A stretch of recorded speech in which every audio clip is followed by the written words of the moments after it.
Good evening, British Wrestling Radio. Welcome to the Takeover Show. Can everybody hear me? I'm hoping everybody can hear me. Is Nixy there? No, she's not. I think I've scared Nixy off already. Good evening. No, I am here. I didn't unmute the mic. Oh, you are there. I haven't scared you off already then. Not yet. Not yet. Give it 10 minutes, I'm sure.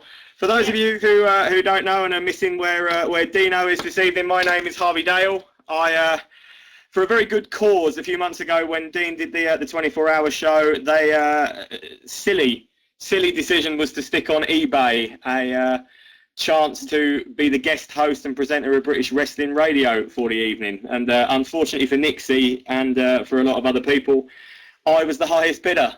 So tonight is my takeover, is my cash in, so to speak. And I know Nixy, you're very excited, obviously, to spend the evening chatting to me. And very. Yeah, you sound it completely. How have you been, Nixy? I'm very good. How are you? I've still got my little reservation card, by the way. Have you? Yeah, it's in my purse. Is it really? Yeah, I've been showing it off. Have you? Is that the only thing you've been showing off? Yes. Oh, that's a shame. But your reservation card will do for now, anyway. Yes. I was the only personalised one, wasn't I? Personalised. Yes, it was indeed. Yes, apparently. Yes. So, what did you think of the first House of Pain Evolution show? While we're on that subject. I actually wanted to go again. I said to Dean afterwards, we went back to the hotel, I said I want to go again. Well, why don't you then? It's not like we haven't run a show since. We did Coventry. I mean, we could always stay over. It's a Saturday night and all that. It's in a hotel, and I know it's just hard for me to get about. That's all. I work on a Sunday. I have to get back on a Sunday, so. Well, you could always take a day off. I could, but there's other things that I need to have holiday for. Like someone's got to have an operation at the minute, Dad. So I need to be off for that. I do want to get. Well, that's a viable excuse. November, so what? That's a viable excuse. I'll let you have that one. So you're trapped with me. You're trapped with me for the evening, and I know you normally talk a little bit about like WWE and TNA and all that sort of American stuff that's been going on. But I mean, I'll lay my cards on the table. I'll be honest. I don't watch WWE or TNA. I haven't got a clue what's going on. So you're going to have to do anything that we want to talk about with regards to that. You're going to have to look after that side of things and kind of look after me. Just pretend I'm kind of sat on your knee and you're stroking the side of my face, and you're going to have to sort of take me through any of the American stuff you might want to talk about. So. Do I have to imagine that? But you don't have to imagine that. No, I mean obviously I know you will be, but you certainly don't have to. Sure, you're not imagining it the other way around. Oh, I am, but I mean I'm trying to concentrate on this at the moment, but. I can't do two things at once. Well, I could, but you'll find out about. Well, no, you can't. You're a man, and you're not capable of doing two things at once. Well, we'll leave that one where it is. So, what has been going on in the life of Nixy then since the first House of Pain Evolution show? How dull do you want me to be? Say what you like. It's an open forum. I think the most exciting thing that happened was that Desmond Wolfe called me an EastEnder.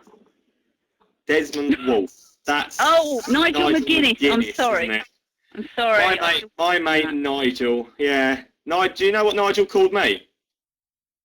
He called me a darts player. That's what he called me. We were having our interview on a Southside show a few months ago, and. Nigel McGuinness turned to me and he, just to get a cheap pop out of the idiot fans that were in there, because let's face it, if they're Southside fans, they're probably idiots.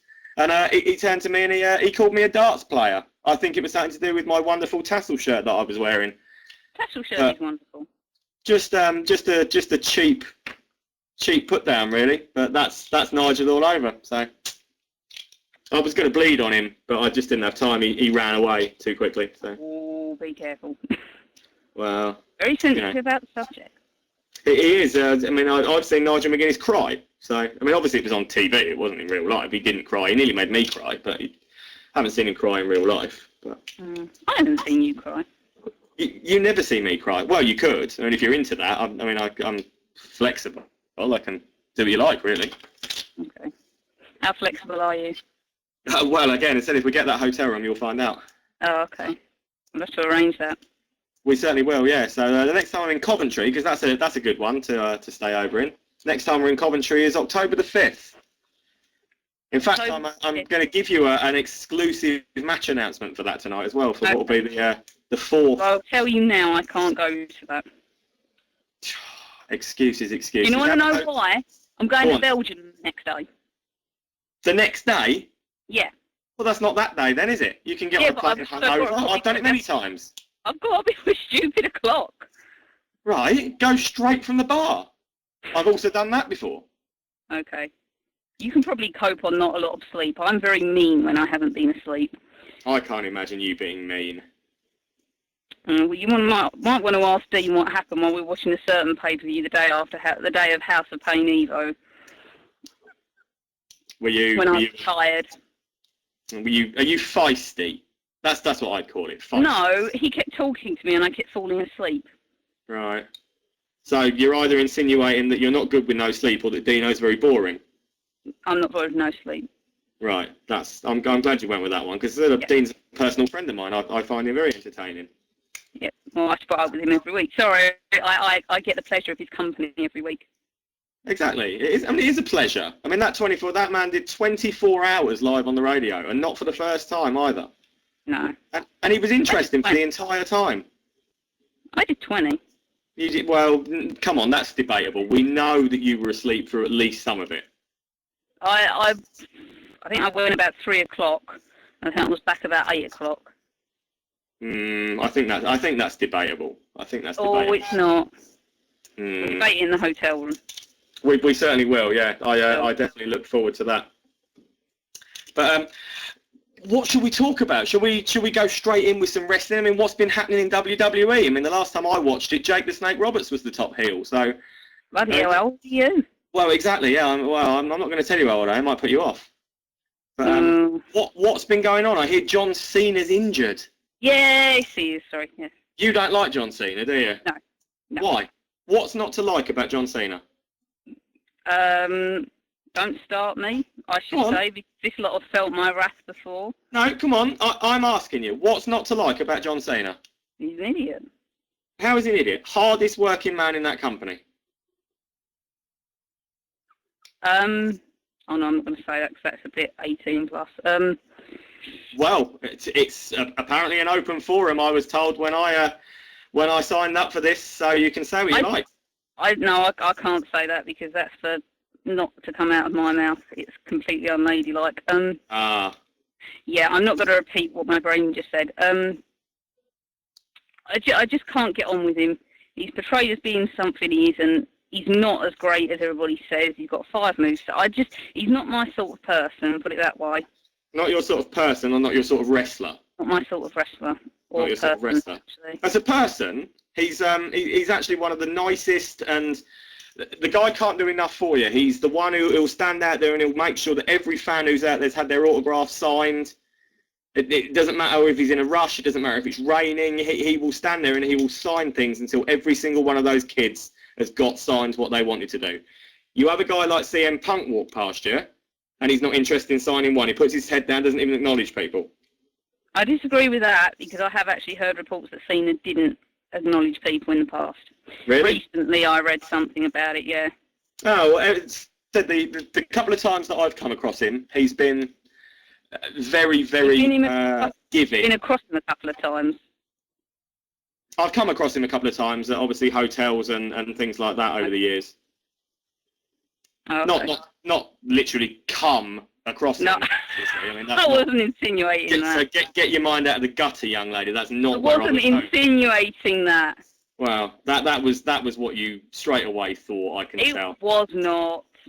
Well, every time I've encountered John Cena or know people that have encountered John Cena, they've said what a good attitude he has towards making sure that all the fans are appeased with what needs doing. So I think it's commendable what he does, the workload that the guy has. And you're right, he's not the most talented wrestler. He's not the best in-ring guy at what he does. But if you look back at some of the stuff from when Cena started, and I've got some of his early stuff before he came onto the main roster and stuff, and you see how bad his work was back then, you'll see just how much he's improved, and that's testament to him for sticking at something that he wasn't as gifted as some of the other guys at and getting to the top of the business. If you want to put it like that. He's just not my sort of wrestler. Just don't enjoy watching him? No. That's fair enough. That's fair enough. For me, he's a bit like TNA then, in that respect, because I just can't get on with TNA. Every time I watch TNA, I sit there for 10 minutes, and somebody says, "Oh, watch this." I mean, it's all right when someone that I know, like Spud's on or something like that, I can sit and watch Spud because I can just relate to him. But watching anything really that TNA have done in the last 2 to 3 years, I just can't sit through it. To be honest, we've sort of fell out of love with it a bit, I'll be honest. What do you think is what's made you come to that decision? Why do you think that, as someone who, I presume you did used to watch it quite religiously, like a lot of people did? Yeah. So what has made you fall out of love with it? At what point did you get there and you think, I really can't do this anymore? I thought it's just got a bit too silly. Like, when we went to House of Pain, it was everything was structured and everything made a lot of sense. A lot of the stuff they're doing just don't make sense. It doesn't seem to have a flow. Your show had a flow. They seem to be missing that quite a lot. Yeah, I mean, that when we set the Evolution project, I mean, let's face it, I'm not going to sit here in character and make any bones of it or pretend that I'm not behind the House of Pain Evolution product, because everybody knows that I am. The idea of doing it when we started it was exactly what you've said. It was the fact that we go into it with a structure and we write out storylines that are going to carry us through not just the show on the day. They're going to carry us through months and maybe years worth of storylines, and everything that we do has got a purpose. And obviously with TNA, they seem now to have gone off that kind of thing. I mean, from what I hear, I said, because I don't watch it, I only know what I read on Facebook and what people tell me. But I mean, they've started bringing in a load of MMA guys now, haven't they? A lot of the UFC fighters. Yeah. I mean, this doesn't make any sense. You're not going to be old enough to remember this, but WCW back in the day used to bring in.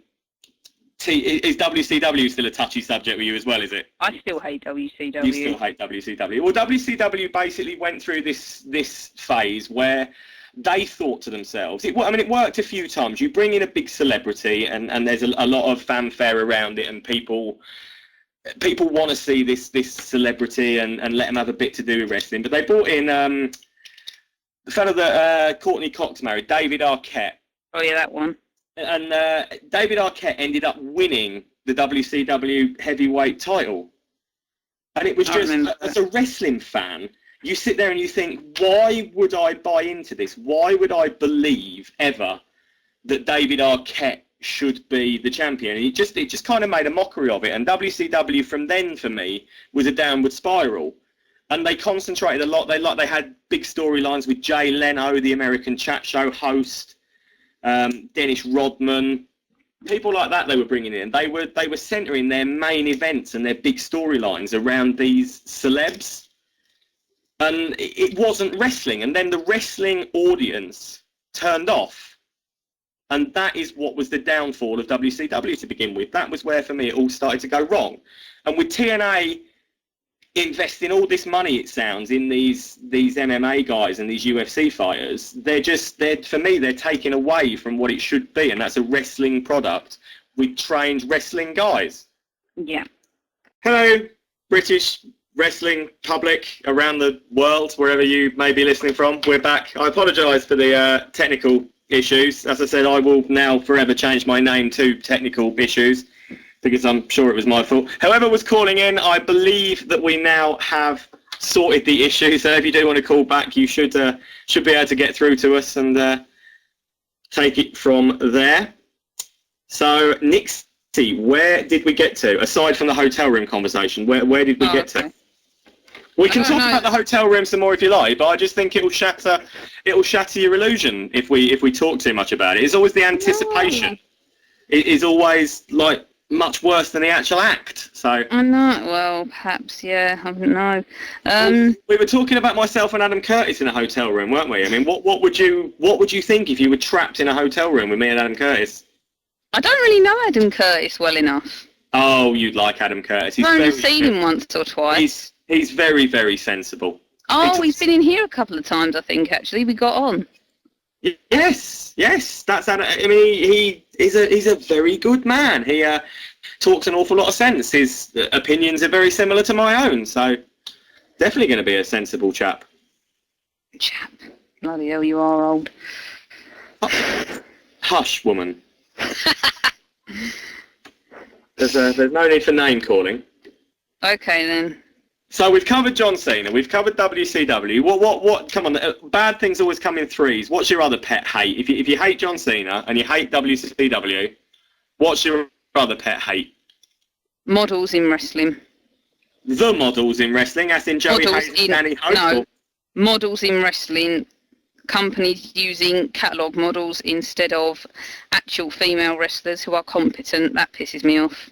Big time. We actually had, and I think I only just realised, Dean, if you're listening, and I know you are, that we should actually probably, one of our top 5 or 10 moments for the birthday show next week, probably my shoot on Divas about a year ago. It must be about nearly a year ago now, because everybody loved that, even though I thought it was rubbish. That I have a pet hate for. You had a rant about Divas, did you? Yes. Give me an example. Who's one of these model type girls that you're referring to then that's not a trained? All but 2 of the current cast of Total Divas. No. Shit. All but 1, actually. Who's on it? Hit me with some names and I'll try and work out who well, there's this little 18-year-old thing that pisses me off because Brittany Knight is 21 and not allowed in the company yet, but this thing's 18 and she's allowed on Raw. Yeah. And we all want to see Brittany. We do, yes, we do. I mean, it's always nice to see the Brits flying the flag over there, and she is certainly doing herself and her country proud with what she's doing over there. So and her family. She's got a good family. Yes, I mean, it's about time they did definitely bump her up. That is something I do keep an eye on, obviously, to find out how she is getting on. And yeah, well, obviously she was first NXT champion, which we all lapped up, so we all loved that. We were so proud when that happened. Let's see, you got, we call them the Bella Twats. The Bella Twats. You got the Funker shit. Is this because one of them's going out with John Cena? Well, put it this way, isn't it funny that one's dating John Cena, one's dating Daniel Bryan, and suddenly they're everywhere? Funny that, isn't it? Well, you have to do whatever it takes to get on in life, don't you? Yeah, but I thought they were a bit better than Kelly. Oh, whoa. Leave Kelly out of this. Oh, be careful, because she's one of the ones I hate. Oh, she's Kelly. Like the John Cena of women's wrestling.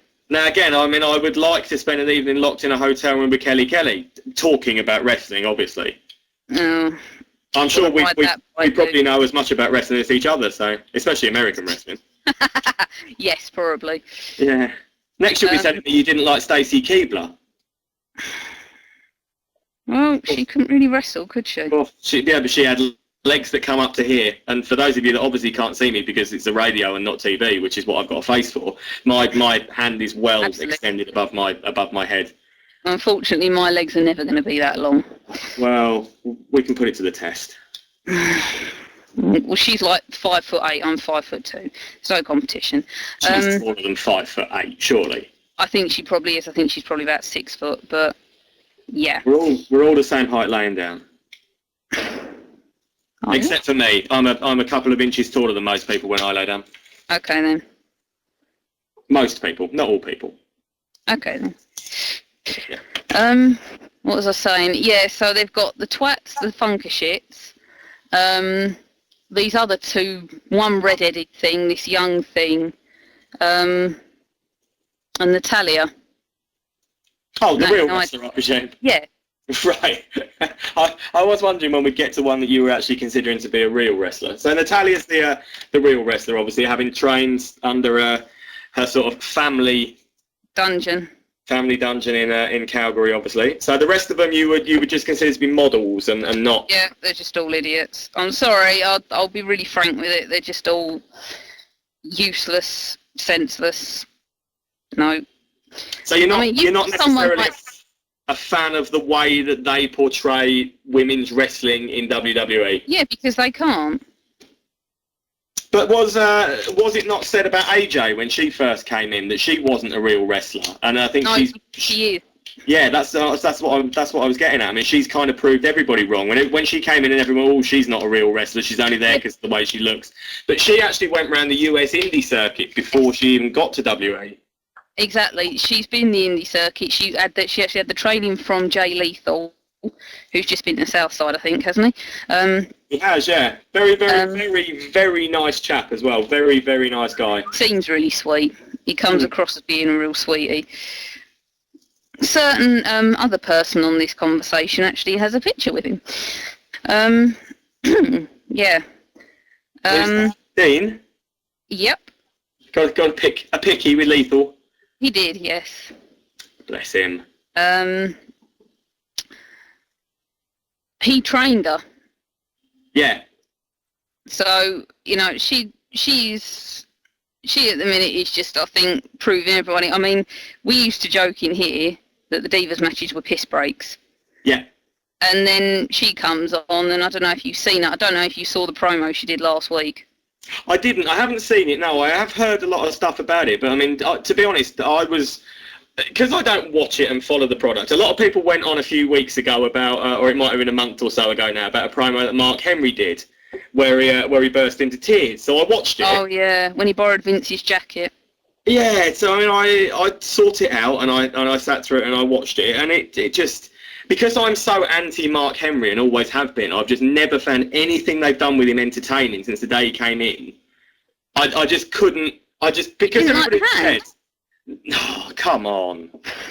Dear Lord. I mean, that will always live in my memory of those moments, just cringe-worthy moments where you think, again, this has not got anything to do with what you're trying to promote, but they did it anyway. What, also the Rumble 2001? 2000, rather. Oh, go on. What happened at Rumble 2000? Think about the bikini contest. Oh, I've thought about that bikini contest a lot, but I think about most bikini contests a lot, to be honest. You clearly are missing the point of that. I probably am. Have you ever been in a bikini contest? No, I would never go in one. Why not? Because it's not the sort of thing I would do. Oh, that's a shame. Is it all right if I imagine you two have been in a bikini contest? You're going to do it anyway, so there's no I am doing it. I know. There's no going to. I am. I know. Forgive me if I'm away for the next 2 or 3 minutes. What am I saying? I'll be back by then. Yeah. Okay. But yeah, I mean that. Tell me. I've obviously clearly missed the point of what you're trying to. What happened at that bikini contest? I'm not going to repeat it because a lot of us tend to shudder. You should look it up. Right. No, Dean. That's 2001. He's wrong. Who's wrong? Dean. There you go, he's got it. Mae Young. Oh, dear Lord. You remember it now? Oh, well, I think I tried to omit it from my memory. See? Yeah, she's another one. I mean, bless her, fair play for being around for so long, but they've done everything embarrassing they can possibly do with her. Let her just go away and die gracefully these days and not keep embarrassing the poor old duck, because she's not... I think she loves it, to be honest. She loves it. She loves being around, doesn't she? So if they can keep finding little spots for her over the years, I dare say they probably will. But no, she's definitely someone that I would try and forget about ever having been in a bikini contest, or near a bikini contest, or just semi-naked in a ring ever. Ugh, horrendous. Can we go back to talking about Kelly to get my mind off that? No. Not that useless thing. What is she doing now? She's gone, hasn't she? She has, thankfully. Thankfully. She has, thankfully. Oh, there it is. Yeah, no, what did we start talking about? We kind of veered off topic. Like, what I was sort of saying, like, you've got people like Kelly stealing places of people like Kaylee Ray. or the alpha female. You know, people who deserve to be there, who've paid their dues, who could make it amazing, could make people like you want to watch it. And yet they're going through catalogues and going, oh, that one looks good. Girls who come into something like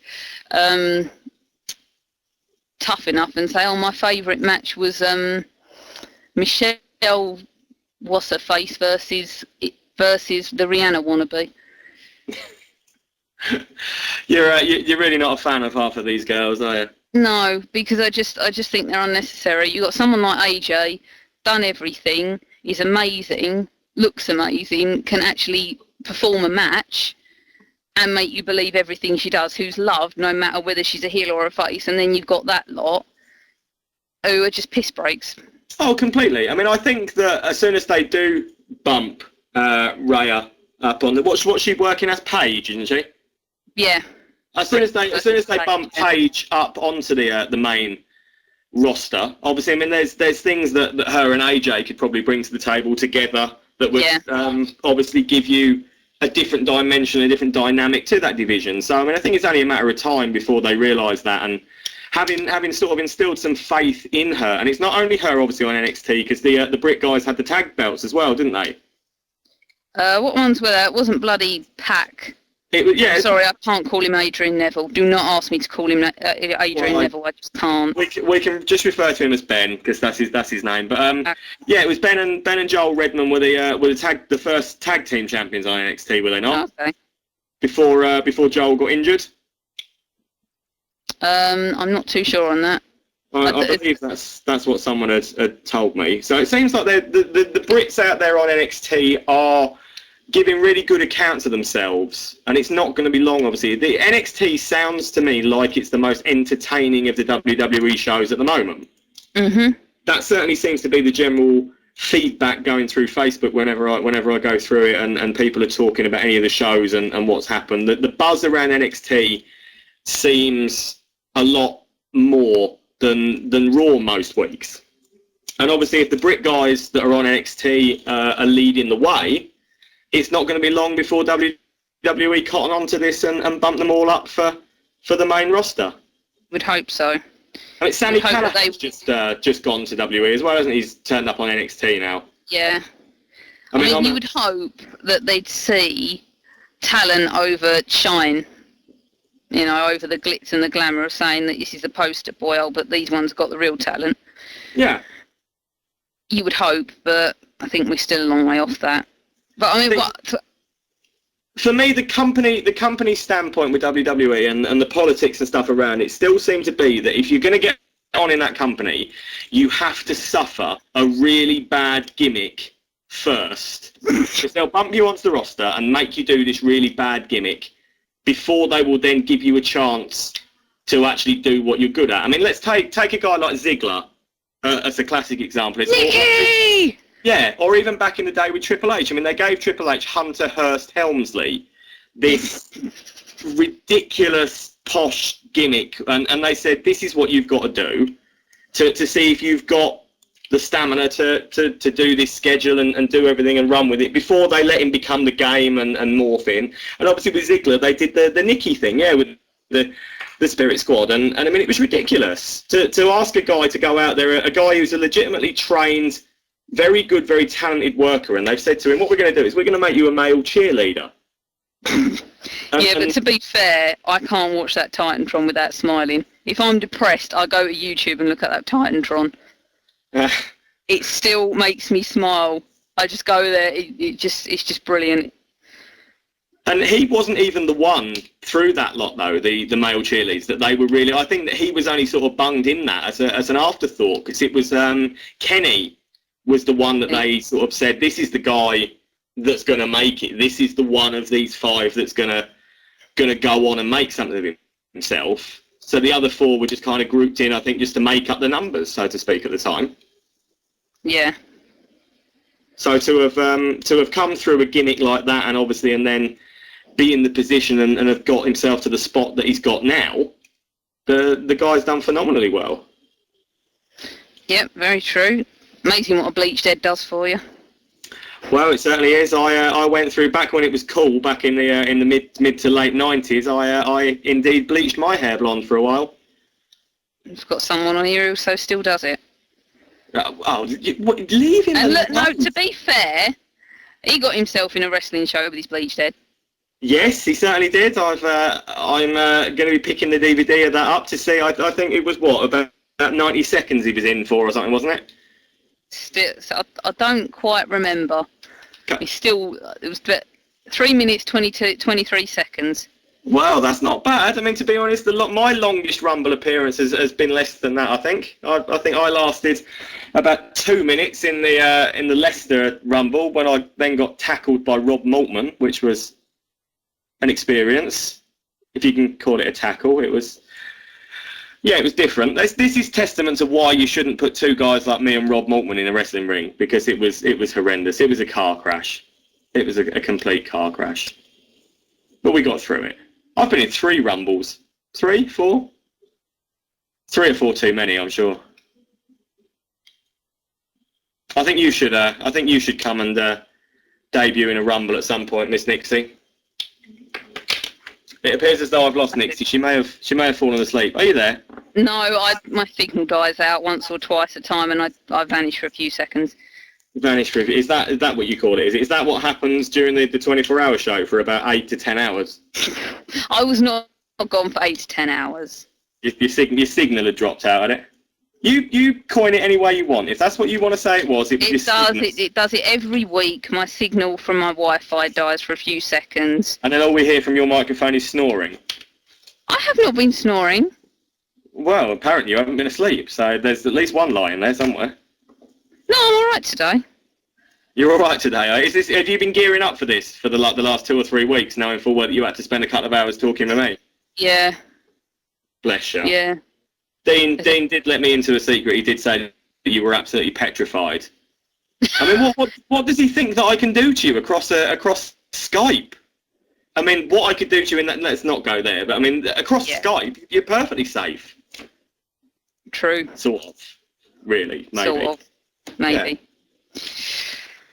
So, British wrestling. You've been to obviously a Southside. What have you been? Have you been to a couple of Southside shows now? I've been one Southside, one House of Pain. I do want to go to a lot more. It's just, as I say, the problem with me is the working on the Sunday thing, because I have to obviously get back, and it's a long way. And what do you do? I don't want to mention it on here because I can't. Oh, that sounds dodgy. No, I just can't because it's for. Are you in MI5? I wish. Can we tell people you're in MI5? Right, there you go. I told you on Skype because I can't say it out loud. So shut up. That's my unglamorous job, okay? Can I read that out? No, you can't because of the name. Why not? Because you can't. Why not? Because you just can't say it. In case I were to say anything derogatory that I never would say. Right. So we can't mention it for that reason. I don't think anybody... They all know in the chat room what I do. Anybody would mind that you work for Rolf Harris. I think it's absolutely fine. Oh, God. Sorry, whoops. I mean, the cat's out the bag now. I mean, did he draw you a kangaroo? Don't know about a kangaroo. What did he draw you? Was it rude? Is this going to be? Oh, is this going to be admissible in court? I don't know how this is British wrestling. No, we've gone completely off topic. But I mean, when somebody says they work for Rolf Harris, I think it's only fair to like talk about it for a couple of minutes. And it's not every day you meet someone that works for Rolf Harris. I don't think anyone wants to work for Rolf Harris anymore. Well, I bet his lawyer does. I bet he's getting a nice little payday. Oh yes, of course, but he's very happy to work for Rolf Harris. Mhm. True. So what should we talk about then? Should we talk about some British wrestling? I've managed to go nearly an hour without bringing it up, really. So yes, that's what you're here for, really. Although I did have one question for you while you're there. Go on then. What made you turn off American wrestling ultimately? With TNA, as I said, it was the fact that it just got to that point where Hogan and Bischoff had come in, and sort of taken this stance of running the company and things on TV again. And for anybody who's old enough to remember WCW and sat through it, it just felt like, here we go again. This is the same old story, the same old thing that we've seen already. And I just couldn't sit through it again. It was just not worth my time to waste that hour or 2 hours or however long Impact was at the time or is now by sitting through it when I'd seen it all before. And as I suspected at the time, that is kind of the way it's gone. And all they seem to do, WCW used to be joked as WWF guys' retirement home. So like they'd have their best years in WF a lot of the time, then they'd go across and get massive multi-million pound contracts working for WCW. And it seems that for a while TNA were only interested in doing that. They were bringing a lot of the sort of the WWE guys across into there as well, and running feuds and storylines that we'd seen 100 times. I mean, didn't they talk about do Sting versus Hogan? Oh yeah, at one point. I mean, we saw Sting versus Hogan back in 1994. It's just they did Flair and Hogan as well, didn't they? Yeah, unfortunately. Ric Flair in trunks. Flair and Hogan, we saw that back in, 1991, 92? It's just, things have got to evolve and move on, and you can't always just go back to the same old things that worked 20 plus years ago, because these days the wrestling fan is a lot smarter, and it's moved on so much that if you don't change with the times, the product becomes really stale. And for me, with TNA, that was what TNA started to become, and that was what made me switch off there. WWE was an odd one for me, really. I mean, I've never liked... To be honest, I've not been a fan of WWE particularly since Benoit, I suppose, since about 2007 when obviously Benoit died. I think he was one of the last guys that I'd really had an awful lot of interest in and a lot of time, and loved everything he did inside the ring and his work and things. And when he died, there wasn't anybody else that I latched onto in that sort of way and thought, I've got to tune in every week to see what this guy's doing. It just didn't happen for me, and it was just a natural progression. I just kind of steadily stopped watching it, really. Were you doing British stuff by then anyway, or?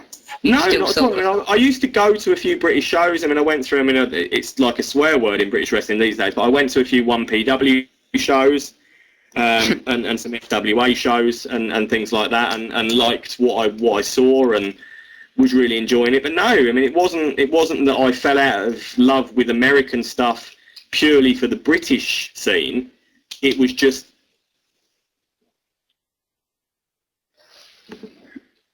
had some time out and away from watching wrestling at all, and then obviously thought to myself, I quite want to start watching wrestling again. I was doing a lot of DJ work at the time, obviously using a microphone, and somebody said to me, will you come along and do some ring announcing for us? So I kind of got in to British wrestling via that sort of sense of being good with a microphone, and started doing some ring announcing, then started going along and seeing other shows, and fell in love with it from there.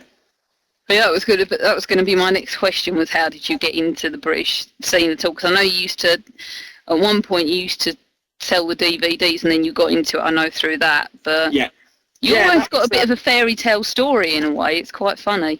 Yeah, that was. I mean, the ring announcing sort of brought me in to wanting to go, and I started going along to more and more shows, and I did used to go along, to Southside. I got introduced to Ben.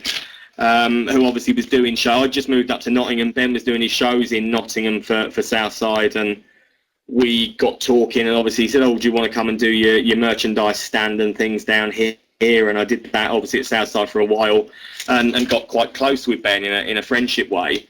And we just sat talking one night, and I just put this idea to him. He was doing this whole angle with Styx and the Predators and things like that, and I was doing the ring announcing for the House of Pain shows anyway, and I just said to him one night, and we were sat halfway down a bottle of whiskey, I just said to him, why don't we do the House of Pain having their own ring announcer gimmick? It was supposed to be based on the Del Rio and what's his name, Ricardo. Ricardo, that's his name, isn't it? Ricardo? What, Rodriguez? That's him, yeah. It was supposed to be... Oh, yeah, Toadface. Yeah, it was... what did you call him?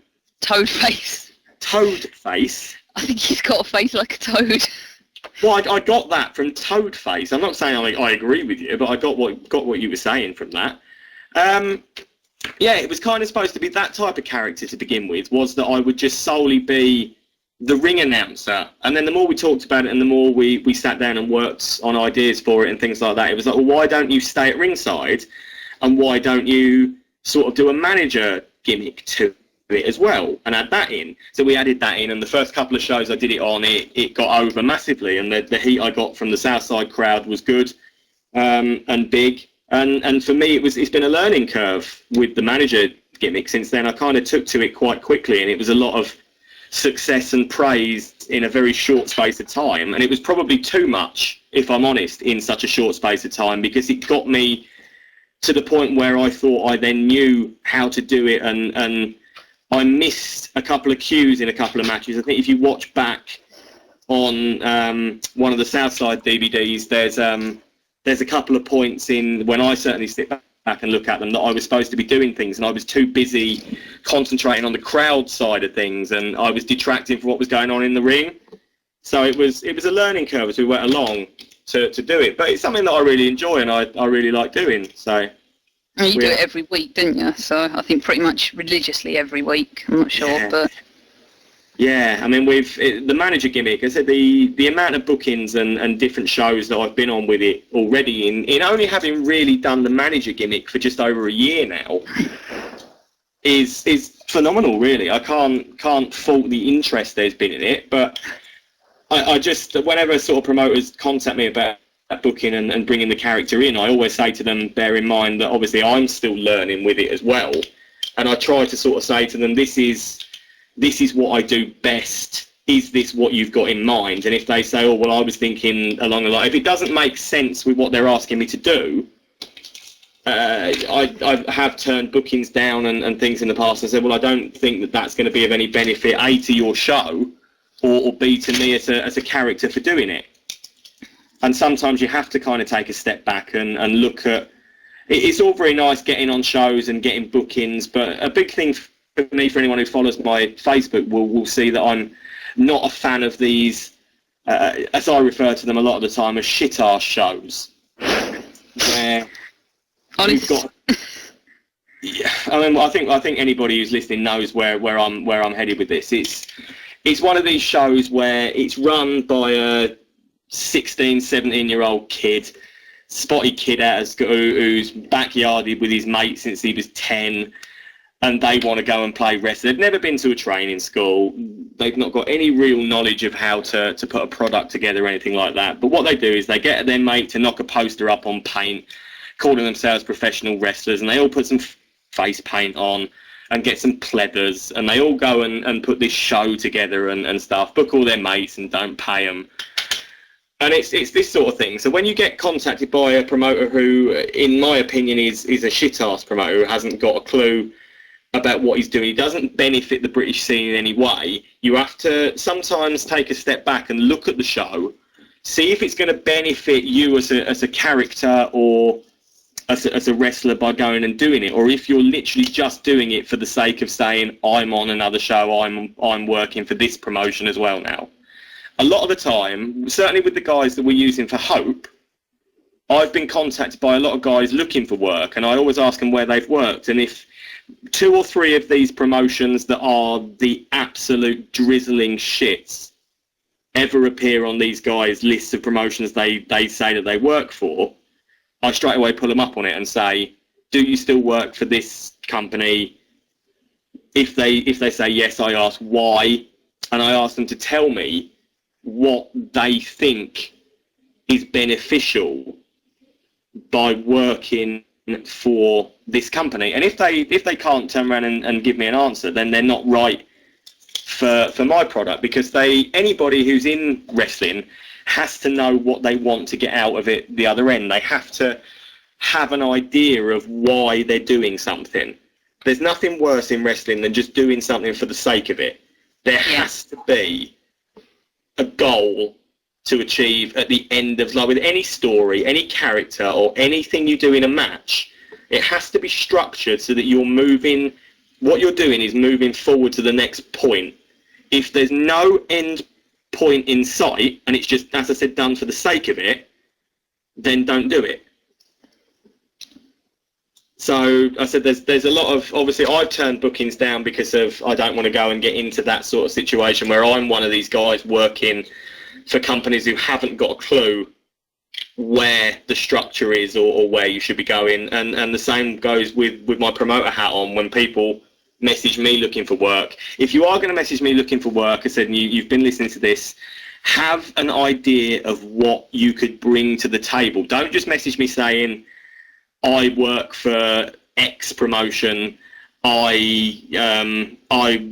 never, ever contact a promoter and finish or say anywhere in your little rant to a promoter about trying to put yourself over. Never say the words, I will work for free. Would you go and do, I mean, your job with Rolf Harris, would you go to work for Rolf Harris and turn up at his office or whatever and say to him, I'm here to work today, I don't mind doing it for free? Well, no, because otherwise I'd have nothing. Would be the point. Exactly, because it makes a mockery of the business completely. Working for free, you are employed by a company to go and wrestle. You are providing a service that presumably you are trained in. And if you are trained in this and have done it properly, it has cost you money to train, to learn how to do this. So why, when you've paid all this money out to train properly, why would you then go and offer your skills that you've paid your hard-earned money for? Why would you offer your skills to someone for free?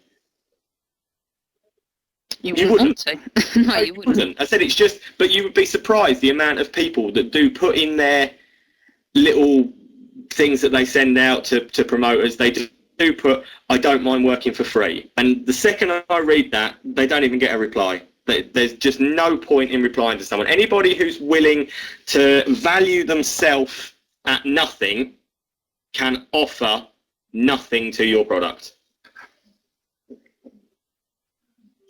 Fair enough. I'm sure we've got off topic. How on earth did you get me onto ranting? I don't know. To be honest, I don't actually know. We just started. I mean, it's good because I think it's a side of British Wrestling Radio that we've not really been on. It's something that I think only you would know about. Yeah. So it's certainly stuff that people want to hear about.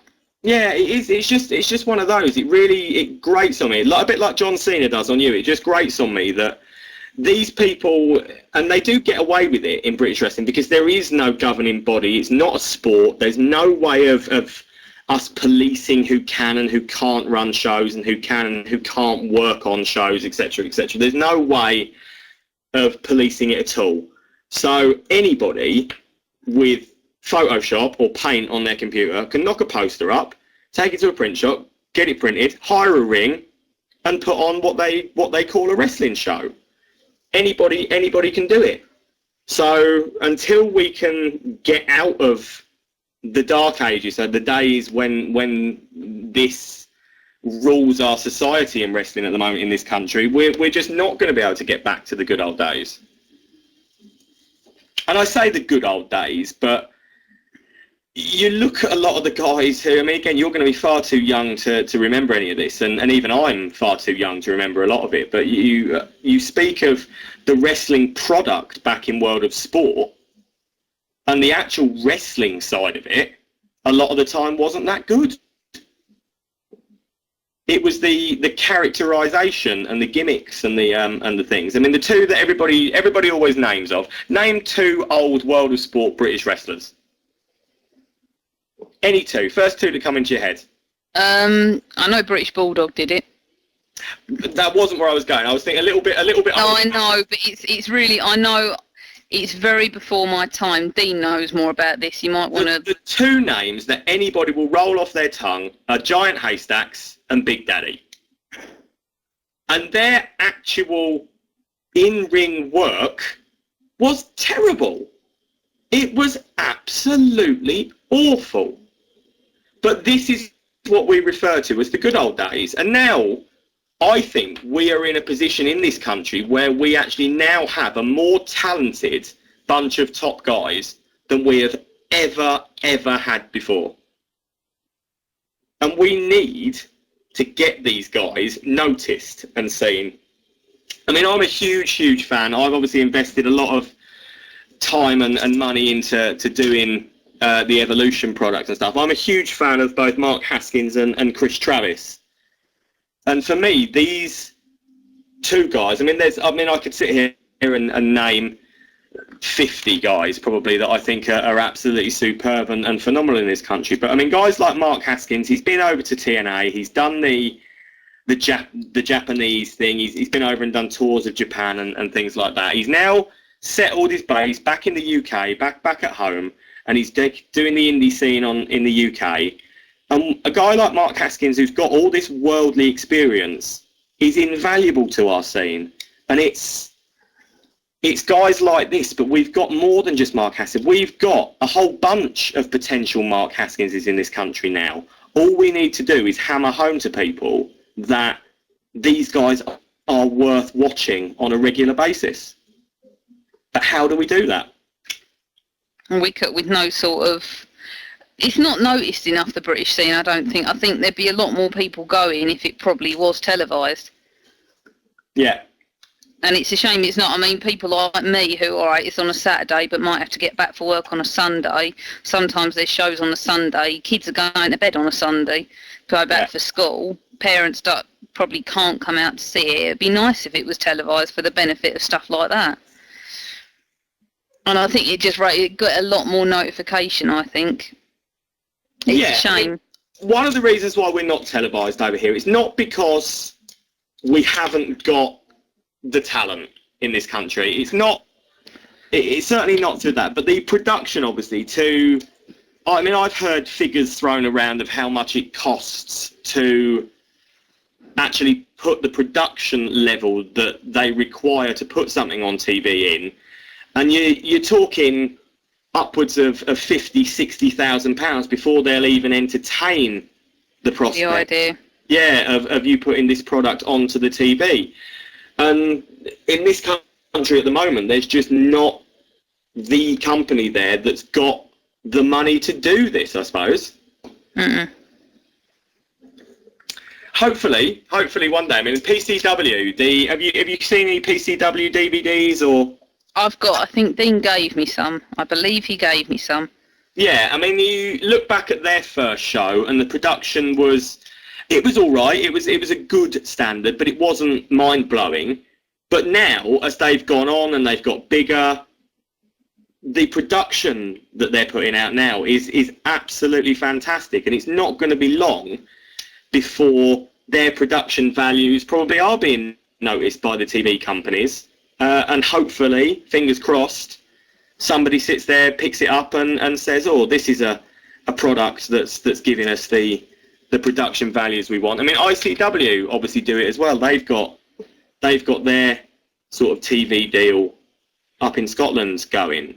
So, I mean, we are getting to that stage now where with the talent we have got in the country and with the companies making the inroads in the production, that maybe, just maybe, we can get it back on TV. And then I just hope that people in the UK do, and not just the UK, I hope people all around the world hear about it. I mean, we watch the Japanese product, we watch the Mexican product, we watch the American product. I hope that people around the world look at our product in a favourable light and want to tune in to see what we're doing.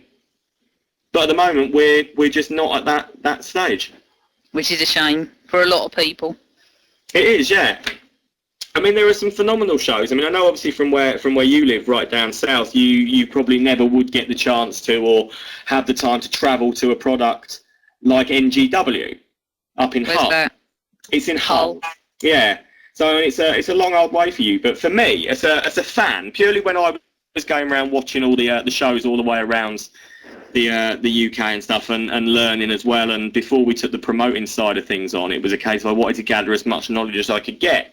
I went along to NGW quite a few times. Styx is a big character in NGW, and I used to travel up there with him a lot. Mark Haskins, Nathan Cruz.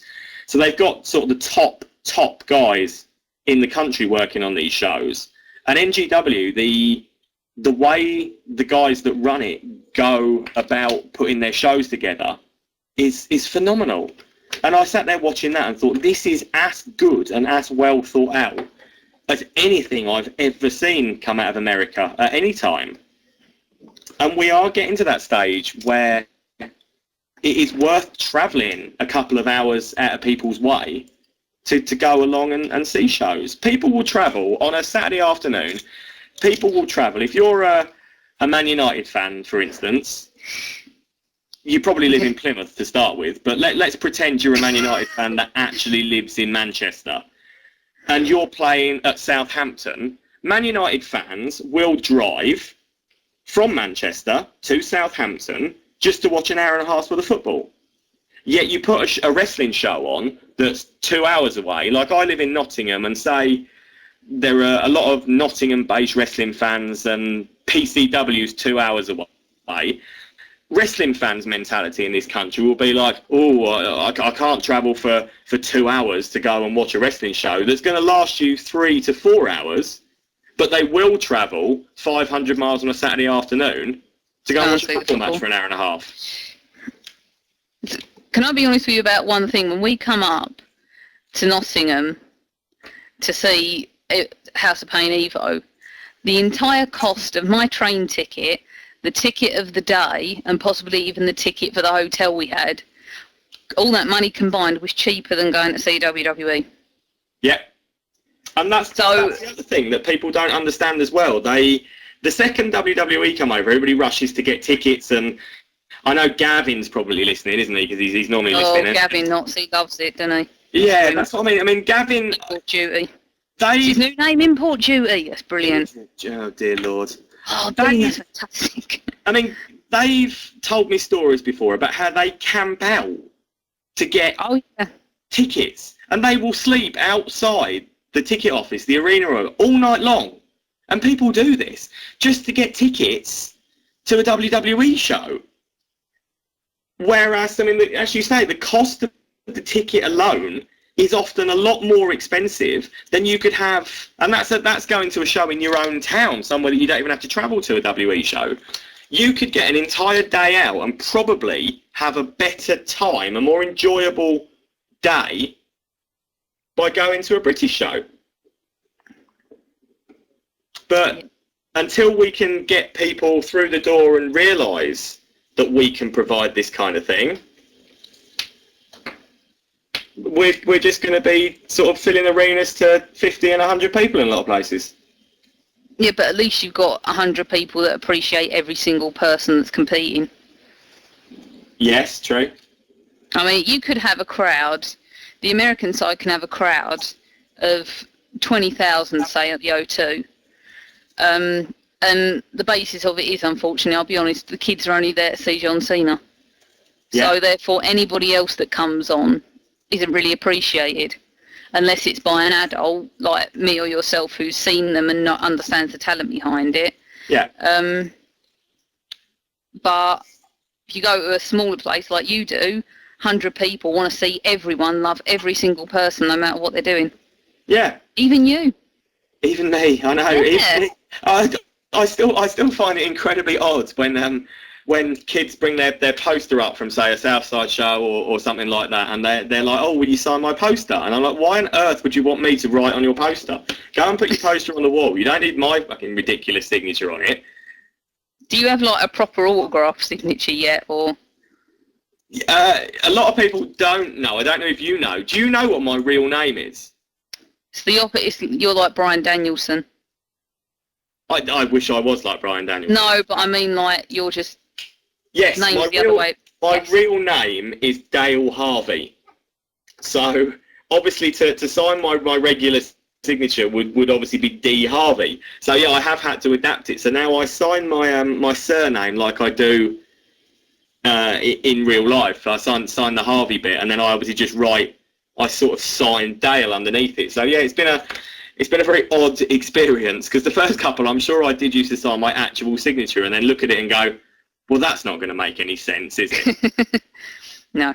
So I had to kind of adapt on from that. I mean, the reason we did that as well, the reason we couldn't obviously use my name as bit. Aside from the fact that I think Harvey Dale, as a character, it's a better name than Dale. It's a better name anyway than Dale Harvey, which is a very boring name. You've got Diamond Dale Mills.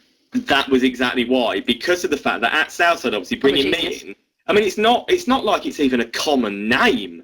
I mean, how many Dales do you know in real life? Dale Winton. Oh, come on.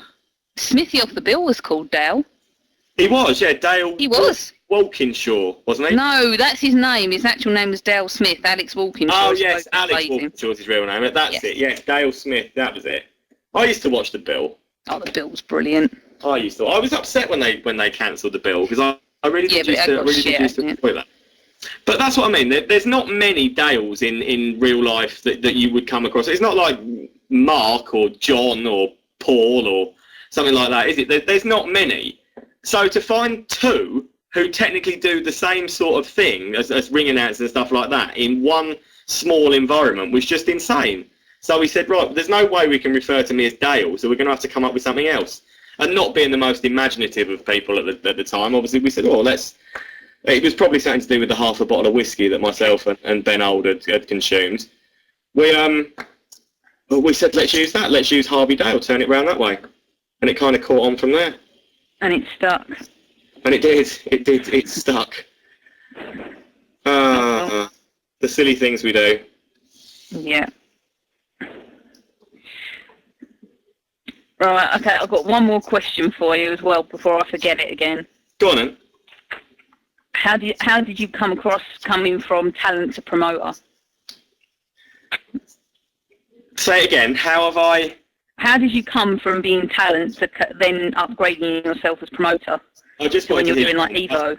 I just wanted to hear you call me talent again, to be honest. Yeah, I know. That was all I wanted to hear. Shouldn't use the T word, should I? It's a difficult transition to make because, I mean, these are guys that obviously when they're on the Evolution shows, they're working for me. But they're also guys, obviously, that I consider to be friends a lot of the time. And they're going to have my show, say, on a Saturday. And then on the Sunday, I'm going to be on a show with them working for somebody else. So I'm just going to be, again, one of the boys sat in the back working for somebody else. So it's a difficult sort of way to get your head around. You have to, when I'm doing the Evolution thing, you have to remain professional. Because if I need something done, I need somebody to be doing something, I have to... Luckily, I'm quite a strong-willed person anyway, so I'm able to tell them, and I'd like to think that I get on with all of the guys that work on my shows anyway, so they're always quite willing to do what's needed and what's asked. But yeah, it can be an odd experience going from asking these guys to do things for you in a work sense and then paying their wage obviously to them at the end of the day, to the next day be sat in a locker room with them just as one of them. And being in the same situation that they were in for you the day before.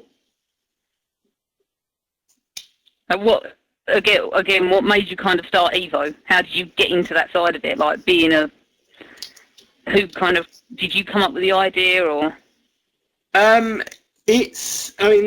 The House of Pain as a training school obviously has been there for a number of years now, run by Sticks out of Nottingham for people who don't know. It's one of the most respected training academies in the country.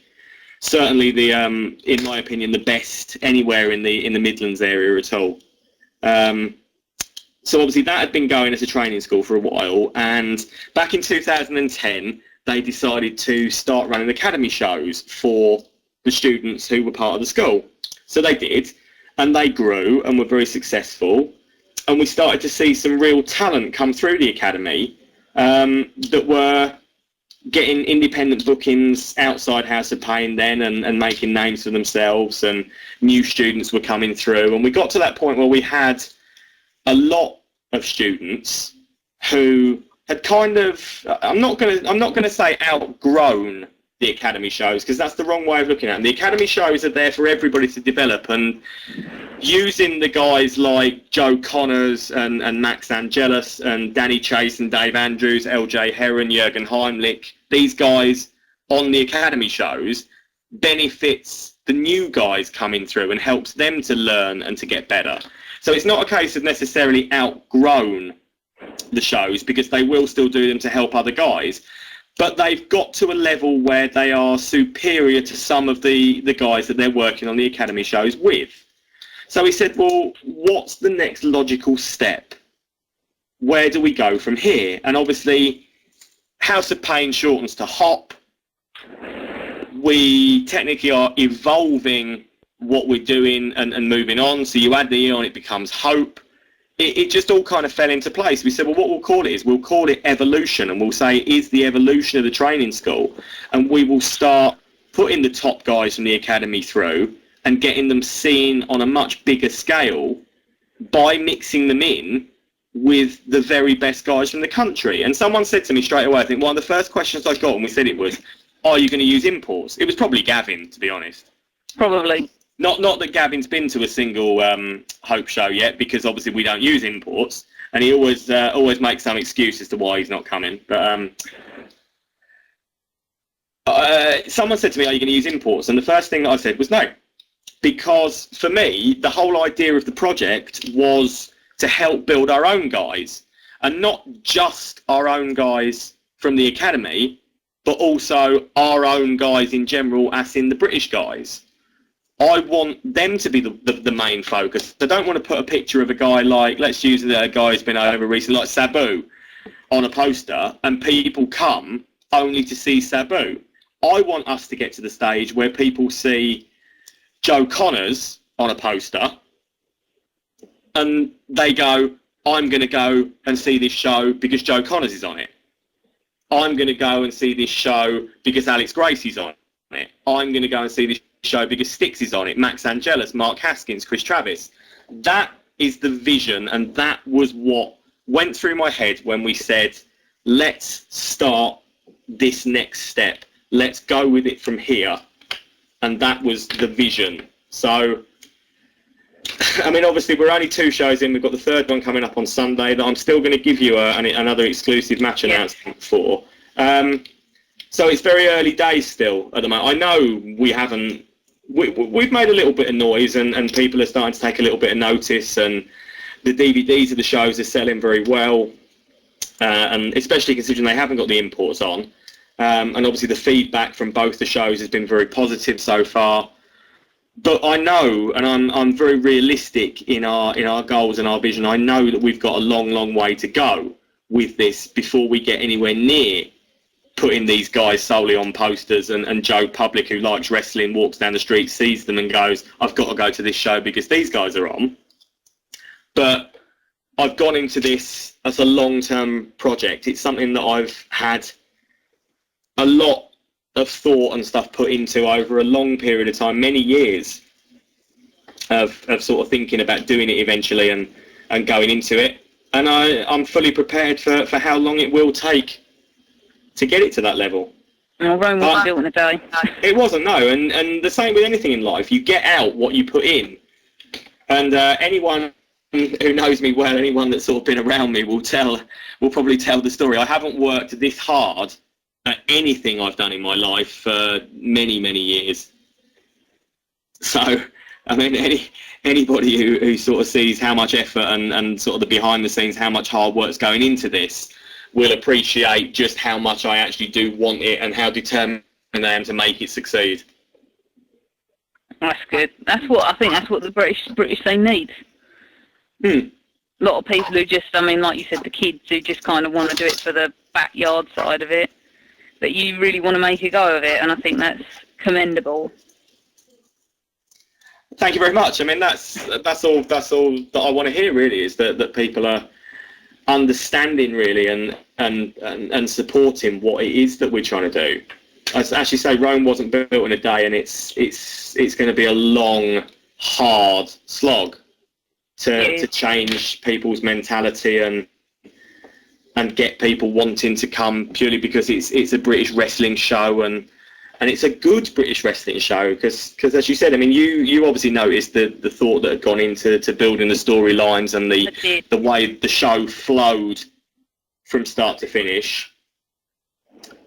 So that's all we can keep doing. We just got to stick at it. Yeah, I think that's what you need.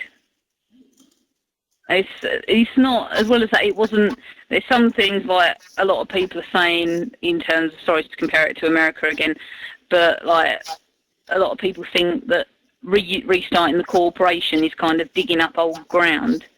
Is this the whole thing with what happened with Triple H and Randy Orton the other night? Yeah. Yeah, but I mean, I didn't see a thing at Evo that was like, that I thought I'd seen before. Yeah. Which was, you know, that for me, sort of after witnessing America for 13, 14 years, yeah, that's good for me to see, because it's opening my eyes to something else and making me see, all right, well, look, there's something else that's prepared. I am recycling one old WWF story, so it'll be long before your time, and I'm sure that there won't be many people that will remember it. But as the shows go on and it becomes more apparent what we're doing, I'm sure there'll be somebody that sits there and messages me and says, I see what you did there. You've recycled this storyline from 25 years ago, haven't you? And if anybody can tell me which storyline it was and work it out once it's all played out and all done, then I'll certainly buy them a pint. But no, I get what you're saying. It's time for something fresh, and people need to have their own ideas in wrestling. You can't just constantly recycle other people's stories. No. And go with them, because eventually, certainly these days, the wrestling fan is smarter and they watch an awful lot more products, and you've got stuff on the internet readily available that they watch all the time, and some people are going to call you up on it. If there is something that you're doing that has been seen 100 times before, why would people bother to come to your product? Why would they want to come and see it? Exactly. I don't want to see something I've seen before. I want to see something else. Yeah. Well, that's certainly the way that we're trying to do things. I mean, show 2, I took a very big risk, probably with something, and I turned Robbie X into a heel. Okay. And a few people said to me afterwards, they're like, that was brave, because Robbie is one of the top recognisable baby faces at any promotion he works at in the country, and that kid is phenomenal. That kid is so talented, and he's got such a good attitude that I felt like we wanted to do something with Robbie that was going to be different. I didn't want him to be the babyface kid that everybody gets behind again. So when I said to him, Rob, I've got this idea for you, what do you think? I know he was a little bit scared and a little bit apprehensive of it to begin with. And he sort of looked at me and said, do you think I could do it? And I know full well that Robbie could do this. And the way we turned him, excuse me, just the reaction of the crowd. There were some people in the crowd. For anybody who obviously watches the second DVD, you'll see it. There were people in the crowd sort of up on their feet screaming abuse at Robbie X. And that's never happened before. That's what you want. For someone to be that engaged in it. Yeah. I mean, I said because he is so over as a baby face, and everybody sort of watched his rise from a 14-year-old kid to the man and the wrestler that he's become today. To do something like that with Robbie that had never been done before, it felt really good. Seeing the feedback and stuff from it, and the way it went down, it was really, really enjoyable. And I can't wait to see Robbie run with this heel storyline now and sort of show everybody that he's got a lot more strings to his bow than just what people have seen before. That's good for him, because I mean, you want someone who's got congeniality, who can do it all. So to show that side of him as well is only going to be good for him. Yeah. I mean, it's just one of the things that we said, obviously, we're trying to be different, is let's try and do... A lot of people have, and to be honest, I've found it hard and strange, because all the guys that are in Evolution, obviously working for me, that I work closely with around the country, like Styx and Joe Connors, I've obviously kept my own heel persona and gone into it with that, but Styx and Joe are both working for me as baby faces. So for me, it's been strange again to not associate with and have to distance my own character from these guys, and that's another thing that's obviously hugely different from what they do most of the time in other places. So I'm hoping that we are coming across as trying to do something different and offering something different to people, and that's obviously the main aim.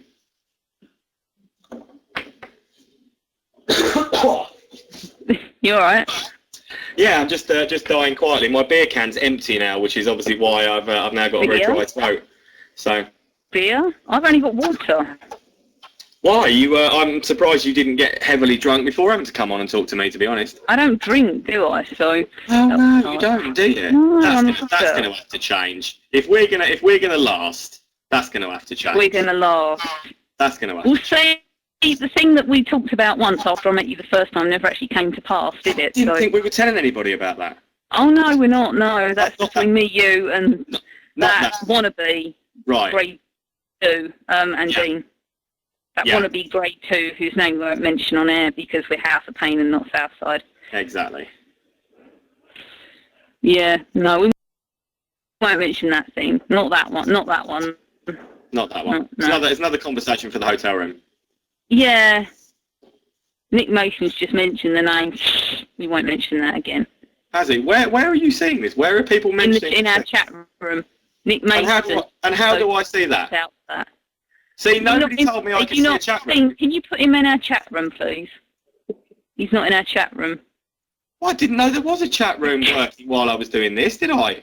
Yeah, there is, because I can see everyone. We've got Pixie's on, Ace's on, Winter's on, Brendy's on, Brian Horsworth. Oh no, the M word's on. I didn't realise you were here. Morgan's on, is he? The M word's on, yeah. Oh, I don't mind saying his name out loud. Ollie's about, Shade Shoots about, Nick Mason, Warrior, Heel Morgs, who I've never actually seen before. And all these people are listening to me and you talk about hotel rooms. Yeah, they're listening to us. Yeah, they've yeah. Eavesdroppers. Oh, don't want to see what Malt's just said. Well, I do want to see it. I'm still trying to find it. All right, hang on a sec. Let's find it because I've lost it now. Oh, here we go. I think I'm loading into it. I think I'm loading into it. Me and Nixy are going to get married, Harvey Dale. Is that the moment? Yeah, don't wishes he had a chance, didn't he? Yeah. Fight you for her, Rob. We all know how that works out usually for you. Tassel versus Tassel. Hey, to be fair to him, to be fair to Rob Mortman, which isn't something I do very often, to be fair to Rob, at Leicester, when he unveiled his tassel shirt, my face... I'm in the chat room now, and I can now see Rob Mortman record this, Dino. But to be fair to Rob Mortman, and I will be fair to Rob Mortman for a second, my face was an absolute picture. It was. Because I knew nothing of this tassel shirt that Rob Mortman had made, knew nothing about it at all. And he managed to not to let me, I didn't see it. Bloody Laura made it, Styx's other half, made it for him. And it travelled to Leicester or whatever with us in the car, and it got given to Rob, and he managed to keep it a secret from me for the whole time. So I knew nothing about it at all. And we've done this angle where I've come out with Styx, and I'm still on the apron. And suddenly Rob's about to announce, I think it was Marty Skirl who was in Styx's match, and Rob's about to announce Marty Skirl. And he starts taking his jacket off in the ring and looking at me. And I'm like, what's he doing? Why is he taking his jacket off? I mean, the last thing we want to see is a naked Rob Mortman. No, we don't want to see him do the full Monty. No. So I'm stood there, and I'm a little concerned at this time because Rob Mortman's taking clothes off, and that's not what you want to see. So he starts taking his jacket off, and my eyes are on him, and I'm thinking, have I missed something here? Have I forgotten something? Am I supposed to be like having a confrontation with Rob Mortman or something? And it goes through my head that obviously all these different scenarios. And then I see the arm of his jacket come off, and I just see these red tassels drop from this black shirt. And my face, my jaw must literally have hit the floor. Because I said anybody who's listening that doesn't know my gimmick is a heel manager character who wears ridiculous shirts with stupid slogans on the back like Hollywood Whore and tassels. So I'm always known as the guy with the tassels. So Rob's dropped this arm off his jacket and the tassels have come out. And then he takes the other arm out and I'm just looking at him face on. And I can't obviously see what's written on the back at this time. So he's just got this tassel shirt and my jaw's on the floor and the whole of the crowd are laughing their heads off. And then he turns round and a few months before I'd surprised him by turning up with this, it was when we had this Rumble match actually, I turned up with this T-shirt that I'd had made that I'd kept a secret from him and he knew nothing about. And it was basically when I was cutting promos on Rob Maltman saying that he was gutless and he hadn't got any nuts. So I'd come along with this T-shirt that said Maltman's nuts on the front of it, saying that I'd found Maltman's nuts because he obviously didn't need them or didn't use them. No. So I'd got this T-shirt up that said Maltman's nuts. Here they are. So he turns round with this shirt, and on the back of it, it just says nuts to Harvey Dale. Wanker. Absolute wanker, and it was brilliant. And credit where credit's due for Rob. He got me good. And I'm really hoping that Dean hasn't been recording this bit because obviously if that ever gets played back in anything that ever comes back to haunt me, I'm not going to be very happy. But fair play to Rob. Well done, Rob. You on that occasion, that one particular occasion, Rob Maltman managed to get me, and he got me good. YouTube in an hour. Yeah, more than likely. He records everything. More than likely. We are on YouTube, don't forget. Yeah, Rob will be he'll be sat there tonight. He'll be downloading the whole show off YouTube, and he'll be picking through the whole 2 hours, and he'll find that little bit where I say fair play to Rob Maltman, and he'll make that his ringtone. I bet you. Maltman cares to elaborate. That's the kind of guy he is. You know what, he called in actually. I'm surprised. No one's called in for a while. Who's around? Since we fixed it so that we could accept calls, no one's phoned in. I thought you were going to have like a whole army of people calling in. Maybe we have. Maybe they can't get through. Maybe I fixed it so we couldn't. If anybody does want to phone through, please call in. If anybody has got another question that I haven't covered with Nixy already that does want to know anything, feel free to ring in because apparently now we can answer it. I'm quite intrigued actually to see if we can answer it. So it would be nice to hear from somebody. I quite like this chat room thing. I can see who's in there. There's loads of people here. Why are you all listening to me? It's Friday night. Yeah, we've got nothing better to do. Obviously not.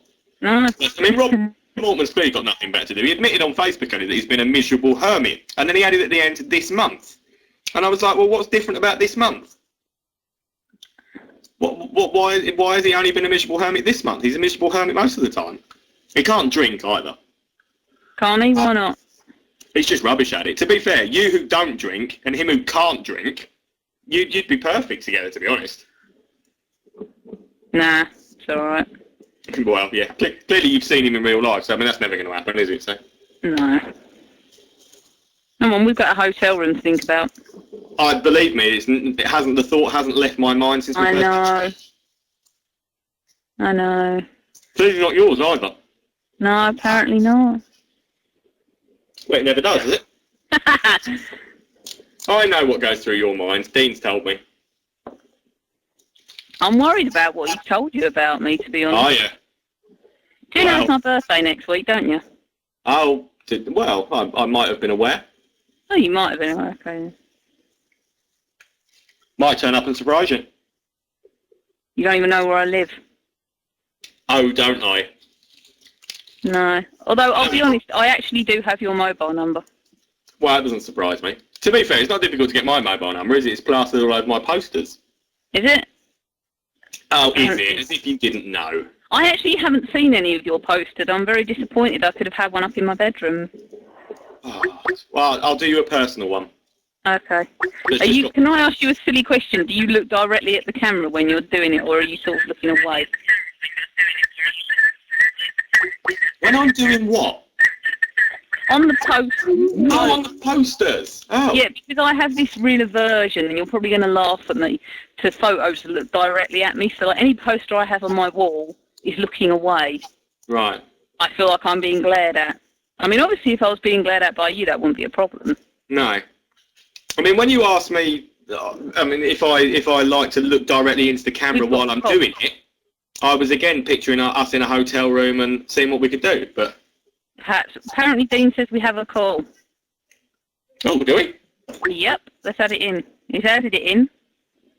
Hello, oh, we've got 2 callers. That's Two right. callers. Now everybody wants to talk to us. Hello? Yes! Who's there?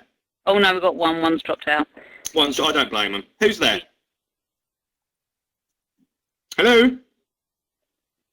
I'm quite worried it's the M word, actually. Oh, it wouldn't be. Oh, it might be. I can Not that he's got anything better to do, but it could be, I suppose. cross-reference that. My phone is right here. Oh, no, they've dropped out. No callers. They've all abandoned. Probably was Maltman then. Yeah, He maybe always they've got bottles out at the last minute. He's frightened of me, I'm telling you. He's literally scared of me. Caller again. Have we got a caller? You do indeed. Hello, Pixie. Hello, Nixy. Hello. Hello, Hello, Pixie. how are you? Meet you. Hello, Harvey. How are you? I'm good, you? Yes, I can't complain, thank you. I'm talking to the lovely Nixy and now your lovely self as well, so it's not a bad way for a guy to spend a Friday night, is it? Nope. Fantastic. What can we do for you? I just wanted to say hi. Oh, hi. Hi. That was No, easy. basically, I do actually have a question for you. You do have a question. Yeah, I do. Go on then. You mentioned a second ago that you basically, obviously your gimmick is that you're a heel manager. Yes. If you could give any advice to someone who was going down that line, what would it be? God, this could be a while. I could be here for a while with this one. Okay. The things that I struggled with when I first started doing it, as I sort of touched on a little bit earlier, were stealing away. The manager character is out there to add to the match and to assist in what's going on inside the ring. And what I found myself doing quite a lot was stealing away from what was going on in the ring. So what you need to learn is you need to learn when to talk or when to do things and interact, but you also need to learn when to be quiet, because there's nothing more frustrating for the guys in the ring than them going through a big spot or a big move or something like that, and the manager has got the audience looking at him, and then they miss something big in the ring because of what you're doing. So you have to find this sort of fine line between knowing, and it's just something that comes with practice, knowing when to react to, because obviously as being outside the ring, you've constantly got people sat behind you shouting stuff at you. Yeah. I'm quite quick-witted and very good at sort of quick one-liners at coming back at people, but occasionally I've found that you have to just shut up and be quiet with it, and you have to just let it go, because if you answer them back, you're going to make people in the front row or the second one, you're going to make them laugh, and they're going to be laughing and looking at you when something important's going on in the ring. So the first thing I'd say, obviously, is just make sure that before you do it, that you know what is going on in the match at what time. Make sure that you've got your cues for anything that you're supposed to be involved in sorted out, and just make sure that you're not stealing the wrestler's heat, because as I said, there's nothing worse for the guys in the ring that are working so hard to put the match on, and you're stealing their heat and taking their limelight away from them. You, rather than adding something to the match, you're taking away. Yeah. Oh, that pretty much answers my question. Glad I could be of service. No, I was originally trained to be a wrestler, and then I got quite bad back injury, so now I'm going to have to be a manager. Whereabouts are you based? Glasgow. So you... Training with Source at the minute. With who, sorry? Source. SWB. Oh, yeah, okay. Yeah. I mean, obviously Glasgow, certainly Glasgow especially, but Scotland in general has got a fantastic crop of guys at the moment. Yeah, we do. I mean, I'm bringing quite a few of the Scottish lads down and whatever for hope and stuff. I mean, I'm a huge fan of Ross Watson and Liam Thompson, and obviously Jack Jester and Grado as well, that we've brought down already. Davey Blaze really impressed me. He came down to our last show and filled in for Liam Thompson, who was injured, and Davey really impressed me. For such a young lad, he's come so far. And the thing with the scene up in Scotland is, I mean, you're getting big crowds drawn at shows and things up there now. If you want some, I was at ICW last Sunday in Edinburgh. Yeah, I mean the crowds at ICW are phenomenal. Absolutely phenomenal. I'm going to ICW tomorrow as well, and that's why I'm laying low. I'm trying not to be too hyperactive because I need my energy for tomorrow. Fair play to you. You'll have an awesome time as always there, I'm sure. Yeah, but I've been going for nearly 2 years. If you want some managerial advice from someone up in Scotland, Graham Mackay. Do you know Graham? Yeah. Yeah, I mean Graham. I actually approached Graham and got some advice myself off him when I first started doing it, and he's a very knowledgeable guy and willing to sort of share his knowledge with other people. So I mean, if you want someone who's obviously easily accessible to you, just to run a few bits by and sort of get some info from, he's certainly a guy that I would recommend having a chat with. Okay, no, that's fabulous. No problem at all. Thank you. No problem. See you guys later. Lovely talking to you. Have a good evening. Bye. Bye. She was lovely, wasn't she? She is. She's very lovely, Pixie. Everybody seems lovely, and the important thing is Mortman hasn't phoned in yet, so... Yeah, Mortman just must be scared of you. He is scared of me. He is generally scared of me. Hello? Hello? Hello? Who's this? Hello, how you doing, guys? Very well, thank you. And yourself? I'm very well. So, there's the introduction. I've just literally rang in. Where's the introduction? What's going on here? Hello? Hello. Who is this? This is Ollie. Oh, hello, Ollie. Oh, hello, Ollie. Hello, sorry, I sound so East London. Distorted on here. I've got no clue who anybody is. I'm struggling to work out who Nixy is half the time, and I'm picturing her in my mind. Oh dear. Is it a bit of flirty, 30 going on then, eh? No, we're well beyond that. Oh. We're very well beyond that. Ow. Flirty the first time. Now it's just what's done is done. Pure filth Right. now, This isn't little it? thing on then. Is it? We've gone past the several bases then, I'm guessing. Oh. Yes. Oh dear. How We're now you doing going in it a hotel room. Okay. Has the bottle of champagne been offered? No, you can have the champagne, I'll have a glass cherry coke. Oh, fantastic. So this is why we're a match made in heaven, because people would deliver us alcohol and she doesn't even want any. Oh, I mean, this is my ideal woman. There you go. But you guys are doing a grand job this evening. Thank you, mate. Thank you. No problemo. No problem. I have a question for you, my friend Dale. Go ahead, then. Would you ever consider introducing a women's division into the House of Pain Evolution products? Ooh, that's good. Quite simply, yes. Yes. Yeah. It's already something that we've thought about and spoken about. We've got some ladies coming through at House of Pain itself at the moment. Jenna Ellison debuted at the House of Pain Academy show on the last one, and Laura Thornton, who has been doing Barricade's managerial role for the last few months. She was in a match with Jenna on the last Academy show, and it was superb. I mean, for two ladies who haven't been doing it for that long and stuff, and have sort of come through the training school, it was very refreshing to see. And obviously, a women's division is something we'd love to see. Nixy touched on a few girls, obviously, in the country earlier, like Kaylee Ray and people like that, who obviously are phenomenal talents in this country. Yeah. There's certainly some ladies over here. I know you've just had your interview with Alpha.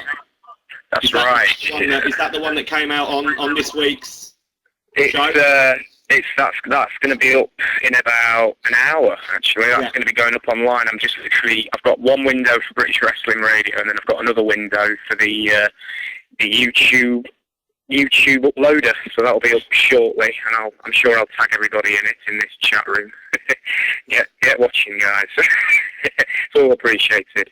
But yeah, that's cool. I was actually a women's division is obviously something that we'd love to get to. We're in that stage at the moment, obviously, where we're establishing characters and things like that. I mean, obviously we've got some women on the shows already, not in a wrestling sense as yet, but obviously we've got Vicky Haskins, and for those who don't know Vicky's backstory, Vicky is a very competent and trained wrestler. She was actually out in Florida at Florida Championship Wrestling for quite a while a few years ago. So we've got Vicky, we've got Mel Price. Obviously, Mel has trained through the Future Shock Academy, and again can handle herself inside the ring if it comes down to it. We used Leah Owens, one of the Owens twins, on the last show. She balleted for Loco Mike Mason. So there are women characters already being established in and around. I'm not going to give too much away with what's going on Sunday's show, but there's another lady who we will be using, who will be in attendance at the show. And stuff, so I'm not going to give too much away of what we're planning to do with her. But no, a women's division is something that we're looking at, and it will be over a period of time. We'll introduce the characters again, and it certainly won't be long before they're involved in an active sort of way on the match.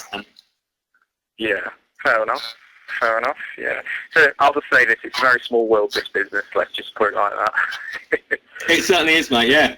But you make some very good friends through it. What's that, mate? You end up making some very good friends from all over the country through wrestling. Yes, definitely. It's a good thing. But I'm going to let you two crack on. I'm sure there's more callers that want to call in. And hopefully Gavin will ring in if he hasn't got any pants to sniff or something tonight. So. You see, I actually went a cheapskate and didn't Skype. I actually just rung you guys up on my phone. So there you go. Happy days. Well, I'll go back to the chat room, and I'm sure I'll see you Sunday. You look after yourself, buddy. Look forward to seeing you Sunday. Indeed, mate. Indeed. I've got a Billy Whiz around from my job because I finish at 4, so I'll be grabbing a seat a bit late. No worries, mate. No worries. The show won't start till 4 anyway. And it is British wrestling after all, so I mean you're good till 10 past 4, aren't you? Yeah. I mean, if I leave it to Rob Maltman to timekeep and tell us when to start the show, we probably won't be going till 6. So. Well, there you go. Happy days. All right. Well, anyway, mate. I'll take care. Take care, Nixy. See you later. Look after yourself, buddy. Yes, you too, mate. You too. Take care, guys. Get the champagne out now. See you later. Well, that'd be my evening sorted. Yeah. Yours anyway, not mine. Well, believe me, if I drink the champagne, your evening would also be sorted. Would it? Okay, then. Well, we'll have to have proper evidence of that one day, won't we? Corks are not the only thing I can pop. Oh, okay, then. Okay. No, we've turned it rude again. We have, Always nice to hear from Ollie. Very knowledgeable, very enthusiastic young man. Doing some very good work. Have you watched any of Ollie's shows? I think I've seen 1 or 2. The Gorilla Report is. Gorilla Report, yes. Yeah, they're very good. He first couple of weeks on, he had an interview with Brian Elliott, the editor of Fighting Spirit magazine, which I can't put over enough. By the way, people, please get yourself down to W.H. Smith or any other decent magazine stockist and pick up Fighting Spirit magazine. Big fans of House of Pain Evolution, I'll have you know.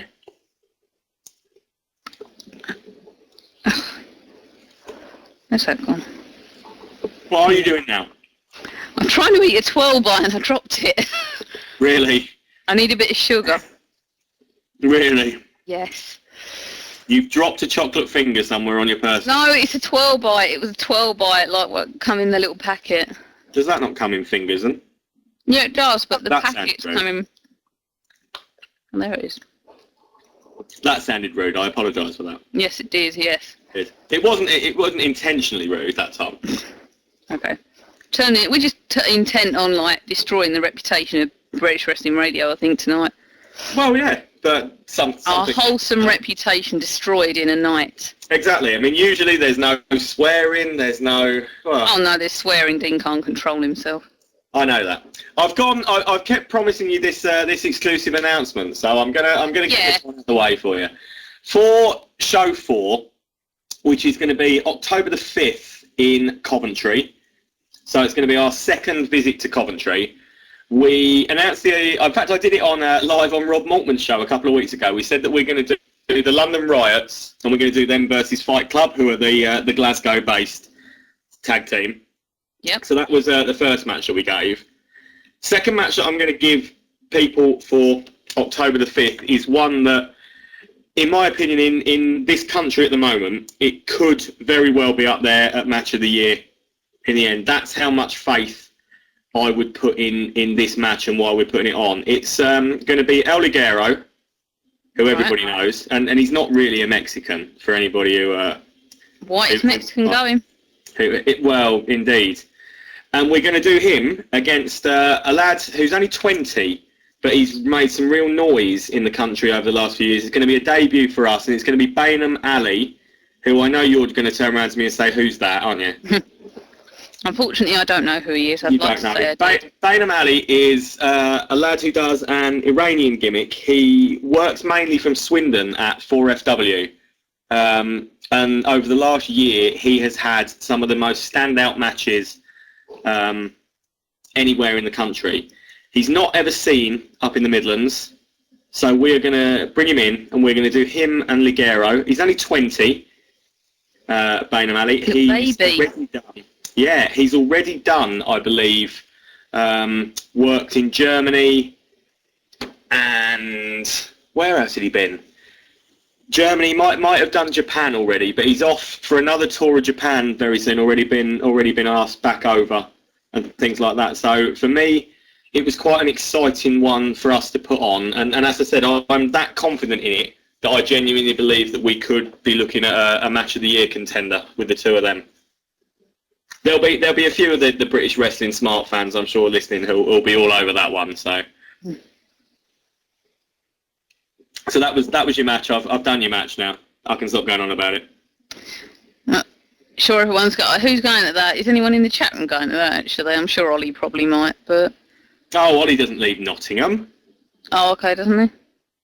No, Ollie doesn't leave Nottingham. Ollie doesn't leave Nottingham ever.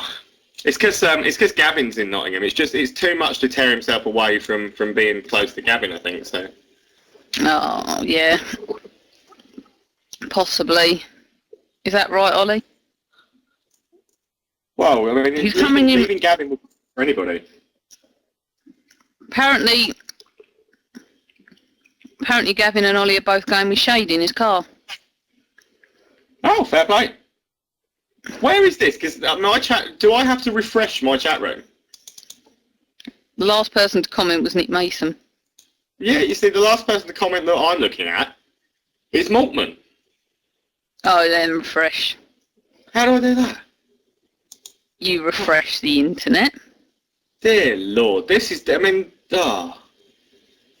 this is not how I anticipated it being. Wow, there's hundreds of messages I haven't got through yet.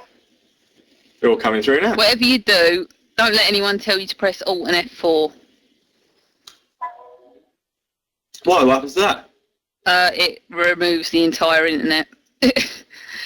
And we have to reload everything all over again. Remove the entire internet? No, like the window you've got open. Oh, right. I was going to say, blimey, if it was that easy to remove the entire internet, surely someone would have done it before. That would be a really good game to play then. Yeah. So apparently Ollie is leaving, what did I miss? Ollie is leaving Nottingham to go to Southside. Oh. I don't know if that's Shade, is that right? To go only Shade the Shoe can answer that. Yeah. It is right, yeah. Him and him and Gav are both getting in Ollie's car and going to Coventry. Rob, if you're brave enough to let Gavin in your car. There's some great videos actually of Gavin travelling with a few of the House of Pain guys down. I'm sure they're on YouTube somewhere. My lad Jürgen Heimlich, whose real name's Mark Lawler, filmed some videos of Gavin in a car full of House of Pain guys on the way to a Southside show, and they are some of the funniest videos I've ever watched in my life. It's just like Mark zooming in on the top of Gavin's like greasy head and picking on his bald patches, and because have you ever seen Gavin's videos where he calls them like a day in the life or something like that? I haven't, no, I'll be honest. He records it, bless him. I mean, don't get me wrong, I love Gavin. Gavin keeps me entertained for hours, and God, I'm laughing. Gavin keeps me entertained for hours and hours, but Gavin is such good value and so easy to take the mickey out of that putting him in a car with Jürgen, it was always going to be carnage. And Gavin's videos of a day in the life sort of always start of Gavin getting up in the morning. I would say getting up in the morning and having a shower and brushing his teeth, but we all know that that's not Gavin, and he doesn't do either of those things. So he just gets up in the clothes that he was wearing the night before, puts his little webcam on, and especially if it's a day, say he's going to a Southside show or something, and then tells people what he's doing and where he's going, and it's like, now I'm going to go and get my breakfast, and now I'm going to go and have a shit, and now I'm going to go, and he films every single bit of this whole day. And obviously put him in a car with Jürgen, and Jürgen's very good at doing, the reason he does a German gimmick, and I have just been told, reminded by Robert Shea, there is a wonderful article on Lockup about Jürgen Heimlich, nice interview for, it's not necessarily a build up to the House of Pain show, but just a little bit of insight into Jürgen's background and things like that. It's very much worth a read. But yeah, Jürgen's in this car with Gavin, and he's just sort of taking the mickey out of Gavin, and he's like, oh, my name's Gavin and I'm sat in a car. My name's Gavin and I've got greasy hair. And it's probably a 15-minute video if you put all these clips together of just Gavin sat there, and Gavin is just staring angrily out the front window, not able to even speak because he's so worried about what might get said to him if he does. Bless him. I'm sure it's just institutionalised bullying, really, isn't it? Yes, in a little bit. In a way, yes. But that's Gavin for you. He's such good value, but his heart's in the right place, and he means well. And it's not his fault that he can't afford a toothbrush, so we'll have to let him off. Bless his con. You tell a story. I've just picked on Gavin. You tell a story. I don't really tell have a story many about stories. Dean. Come on, tell a story about Dean. You must have some stories about Dean. That while we've got Dean out of the way for the evening, and it's just the two of us, which is just the way we like it. Yeah, it's just the way we like it behind closed doors. Just the two of us is just the way we like it. I mean, obviously, I'm open to involving sort of 3 or 4 people, but fine. If that's what you're into, I'm totally cool. You know what? You nearly got covered in food when we went up to Nottingham. I nearly got covered in. Dean nearly got covered completely in our dinners when we went up to Nottingham. Dean nearly did. Yeah. Why? What happened? It was one of them moments which he needed to kind of be there a little bit. We went just after we finished with you, and we both come out the toilets together, like me and you. We went back to the hotel, went to get some food. Oh, here he goes. Oi, oi. Went to get some food. Nothing wrong with a bit of smut, Mr. Mason. I don't know what smut means. Or is it just him saying that instead of L instead of M? I wouldn't have thought so. I wouldn't have thought so either. So we went to get this food, and we come back down to get it. I put my AJ shirt on by this point. Come down to get it, and he said, oh, I'll carry it. So went to the lift. He said, right, you go in first, you hold the door. So he's got his big tray of food. He's got like some kind of platter I've got some soup and some chips. Now, I laugh, but you know, this is a man thing. You probably won't understand this. Whenever you're a man sat in a restaurant or a pub or something, and you look at the menu, and you see these platters, and they say for 2 people to share most of the time, don't they? Every man I know sits there, looks at that, and goes, "Well, I could eat that on my own." He did. And we have to prove it. We have to prove it to ourselves that we could eat a platter for 2 on our own, and we never finish it. Never.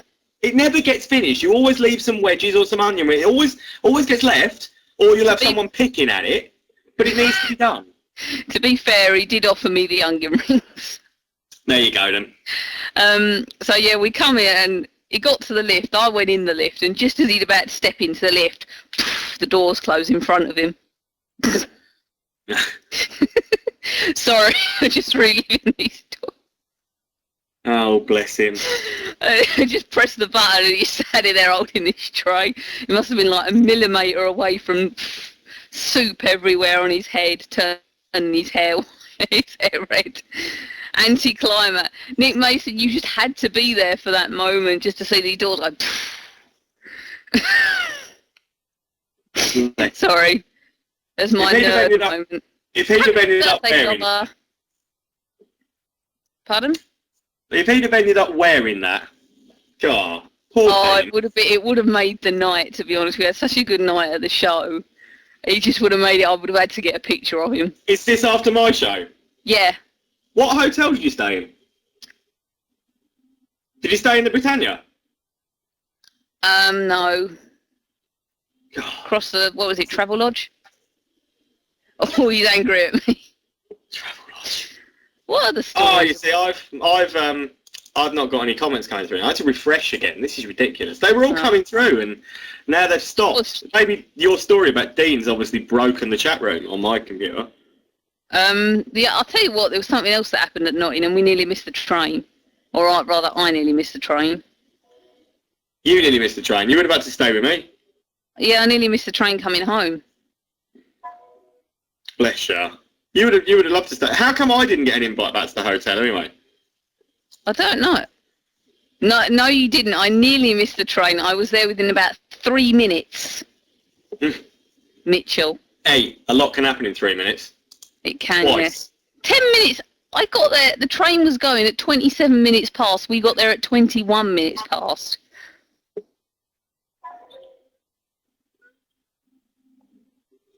Ross, did we wish you a happy birthday on Monday? Sorry, I've just got, it was his birthday last Thursday. By the way, I've got your present now. I need to know where to send it. I've got a distinct feeling we didn't wish him a happy birthday. Happy birthday anyway. Yeah, he nearly made me late for the train. Nearly made you late for the train? Yeah, and then you were stranded in Nottingham. Hold on. My show that you came to was on a Sunday. So did you take the day off specially to come and see me? I took both days off. I had to take Sunday and Monday off. Oh, bless you. Yeah. On for me. Yeah. I see. You love me, really, don't you? Yeah. I bet you've never done that to go and see Maltman, have you? Pardon? I bet you've never done that to go and see Maltman, have you? No, the first show we only went to because you were there.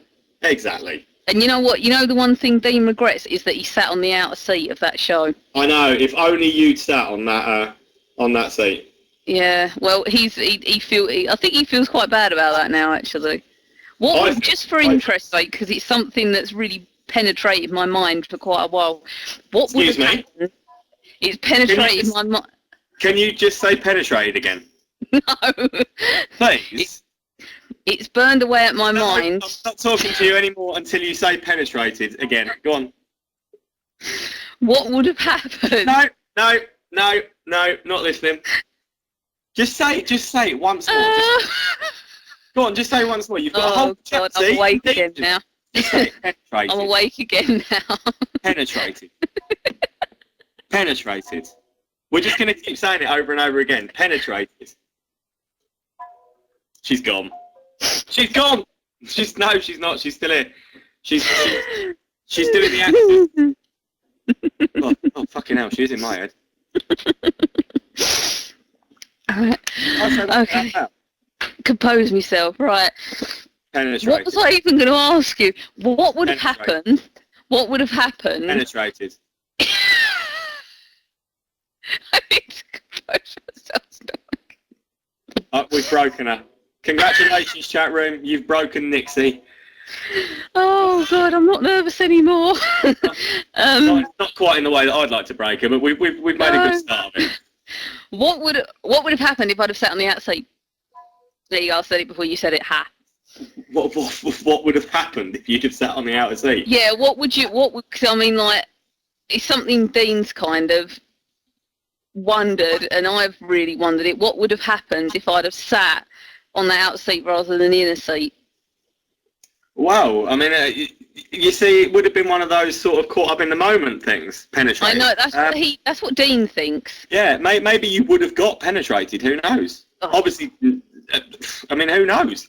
If you'd have been sat where I legitimately could have gotten hold of you, so to speak, or whispered sweet nothings in your ear, I don't know, really. What did I do? I blew you a kiss, didn't I? You did, yes, it's on the DVD, which I own. Yes, I bet you do, yeah. I'll sign that for you next time you're around as well. Oh, okay, I have to bring it down next time.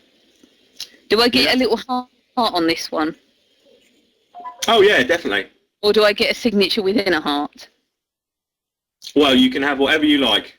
Okay. I'll put something in your little heart and you can know, let's not carry that on. What are we talking about? Is this supposed to be a wrestling show? It is, isn't it? It is, yeah, but I think we both knew that we were going to start going this way with this show. Oh, when there's this much sexual tension. Yeah. Rob Maltman's just changed his Facebook profile picture to a Tesco value picture that says Rob Maltman's cheap pop. Oh, God.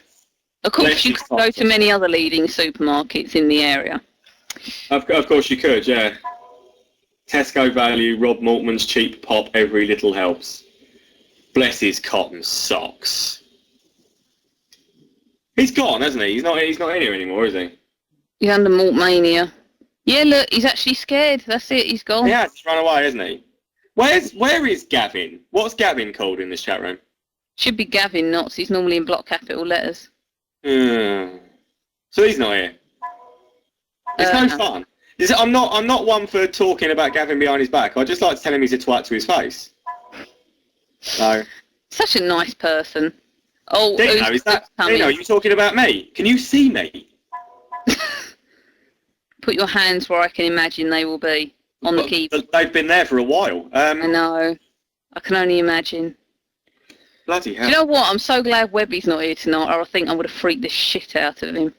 My friends. I have a friend who I've known since probably Cubs, or even possibly longer than Cubs. I was a Cub. I was never a Brownie. I was a Cub Scout.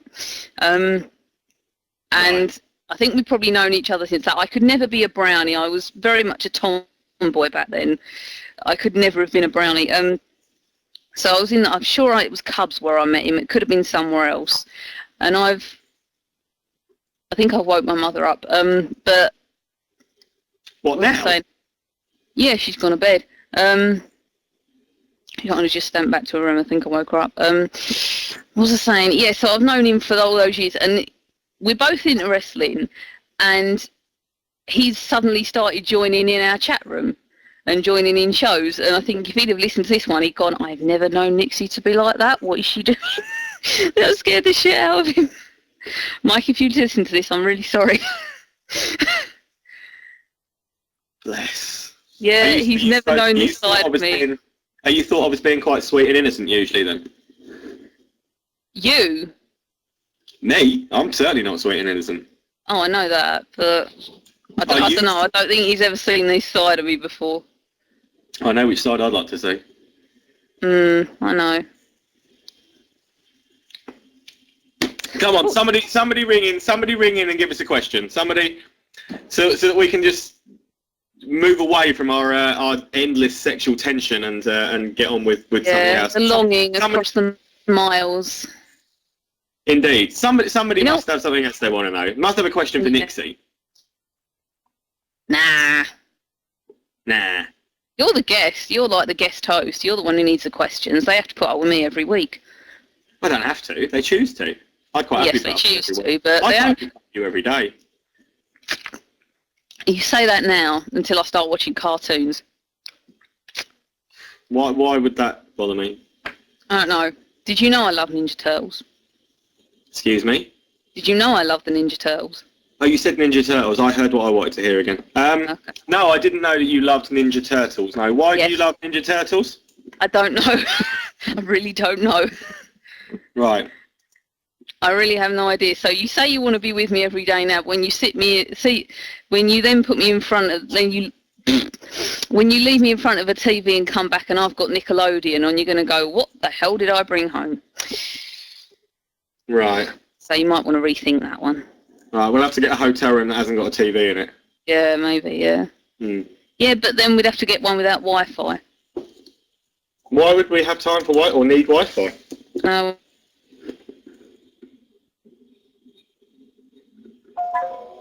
What happened?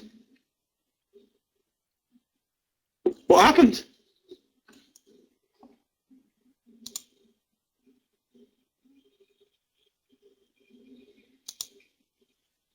What happened?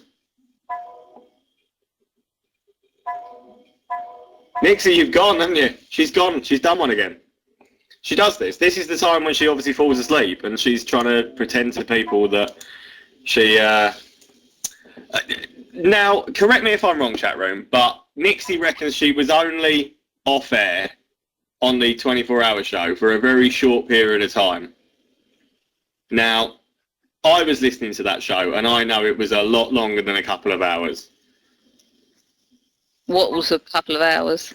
How long? Oh, you are back, okay? You've woken up again, have you?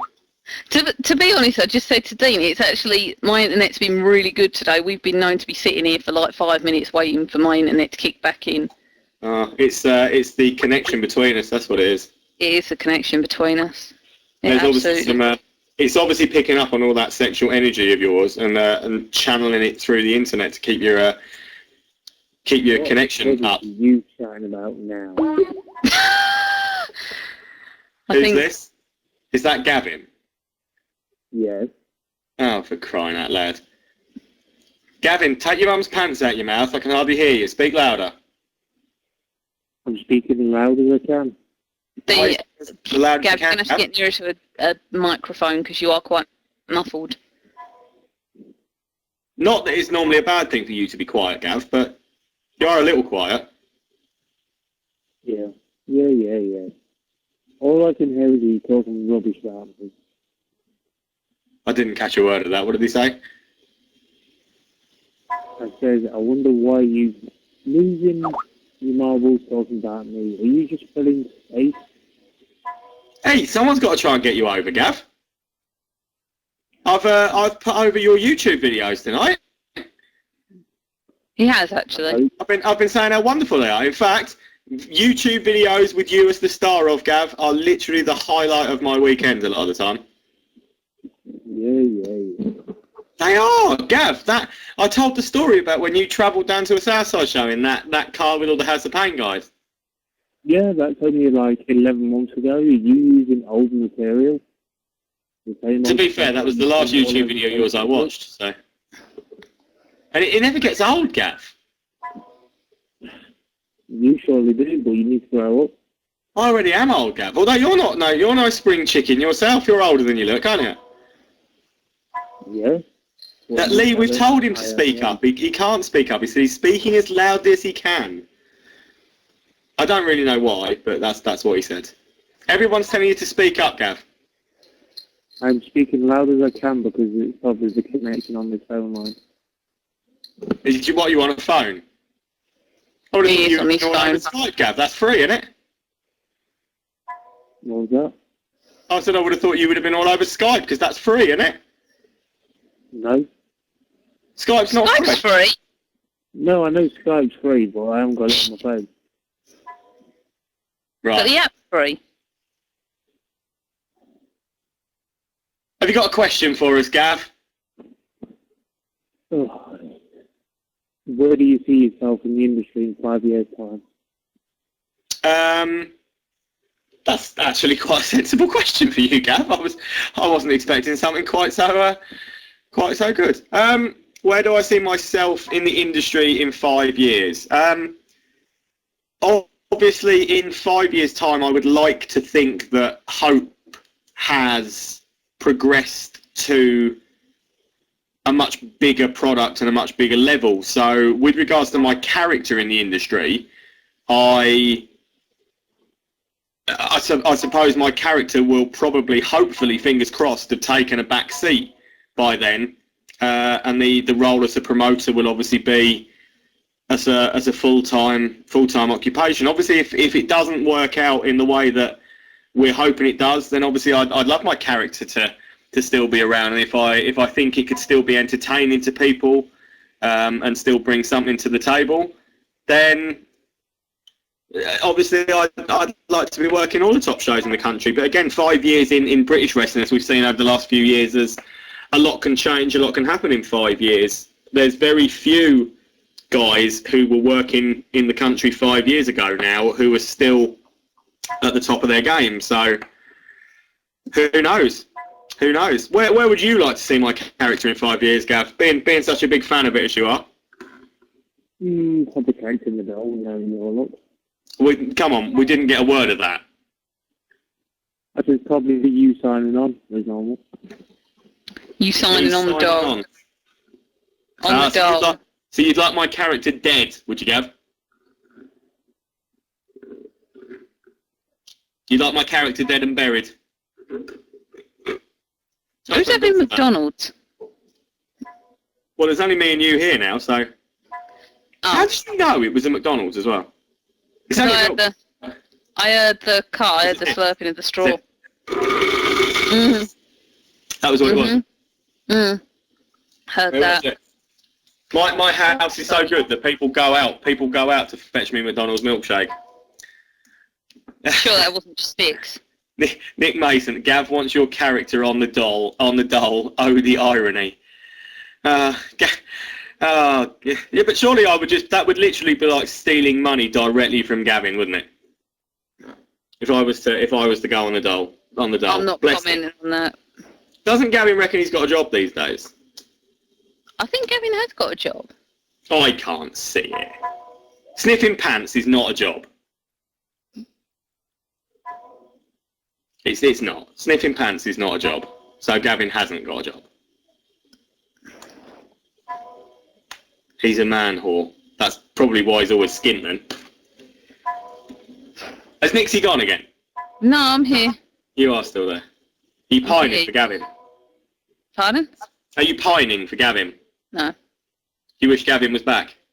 No, I wish you're back when you're gone. He's a rent boy. Yeah, Lee, that's very scary. That's not an image I ever want to... Oof, no. Oof. Oh, Gav. Can we talk about something other than Gavin? Anything other than Gavin? Yeah, we can. What do you want to talk about? Let's talk about wrestling. We haven't done that for a while. True, we have just dithered for about half an hour. Yeah. What wrestling should we talk about? Whereabouts do you live down in London? What sort? I live in South East London. That's as far as I go. South East. Trying to think what you've got down there. So would you not venture up to Progress then? We've got RCWA down here, which is about 10 minutes away from me. It's a pretty new one. Is that the one that Sharman's working on? Yes. There's also, you have a similar friend to me that I just met.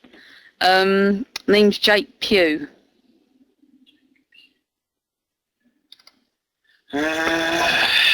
He works as a commentator. Oh, okay. I meet a lot of people. The name rings a bell. I think I might have worked a show with him somewhere. Yeah. Yeah. So yeah, I met him the other week. He's going down to that one. Okie dokie. Yeah, Sharman says Pardon? Sharman says that she has quite a lot of fun on those shows and things. So I will have to get down and check one out at some point. Nixy, you got a caller. Dean said him. Don't shout, Dean. Okay. Shout in chat rooms. We've got someone called Paul. Hello. Hello, Paul. Hello. How do? How are you, mate? All right? I'm doing good. First time listener, first time caller. Hello. Hello.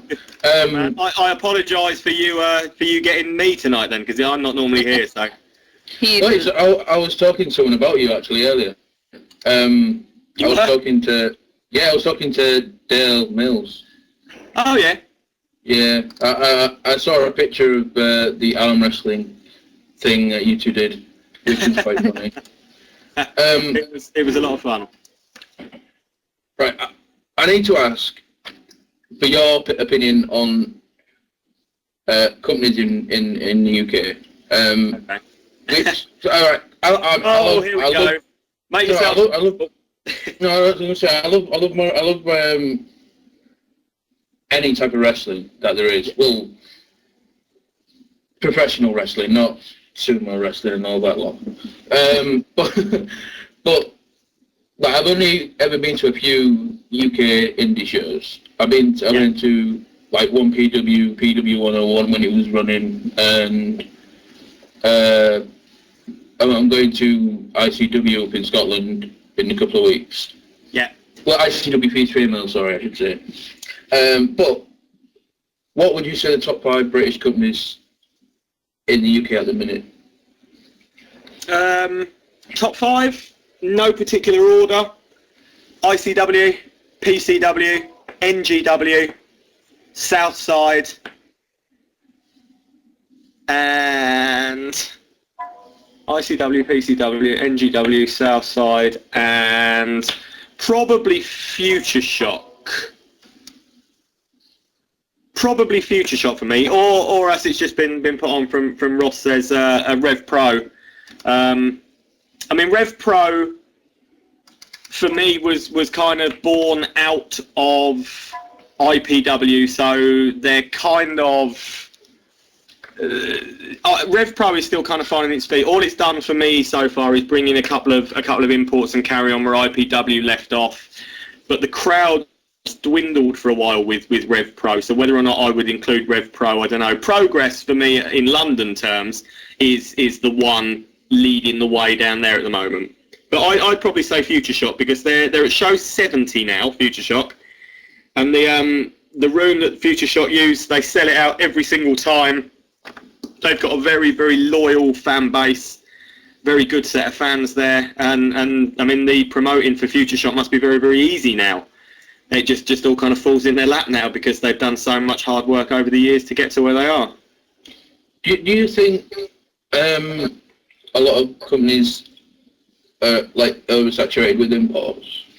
It's like I personally do, yes. I mean, that's one of the reasons why, with Hope, obviously, that we're not using imports for now, is because we want to show. I don't know how long you've been listening for. I mean, I covered it a little bit earlier on. Was that I want to build the British guys and show people that we can put on a top quality wrestling show without the need for imports. I mean, we all start as marks for the imports, and we all watch the American stuff originally, and that's where we fell in love with wrestling.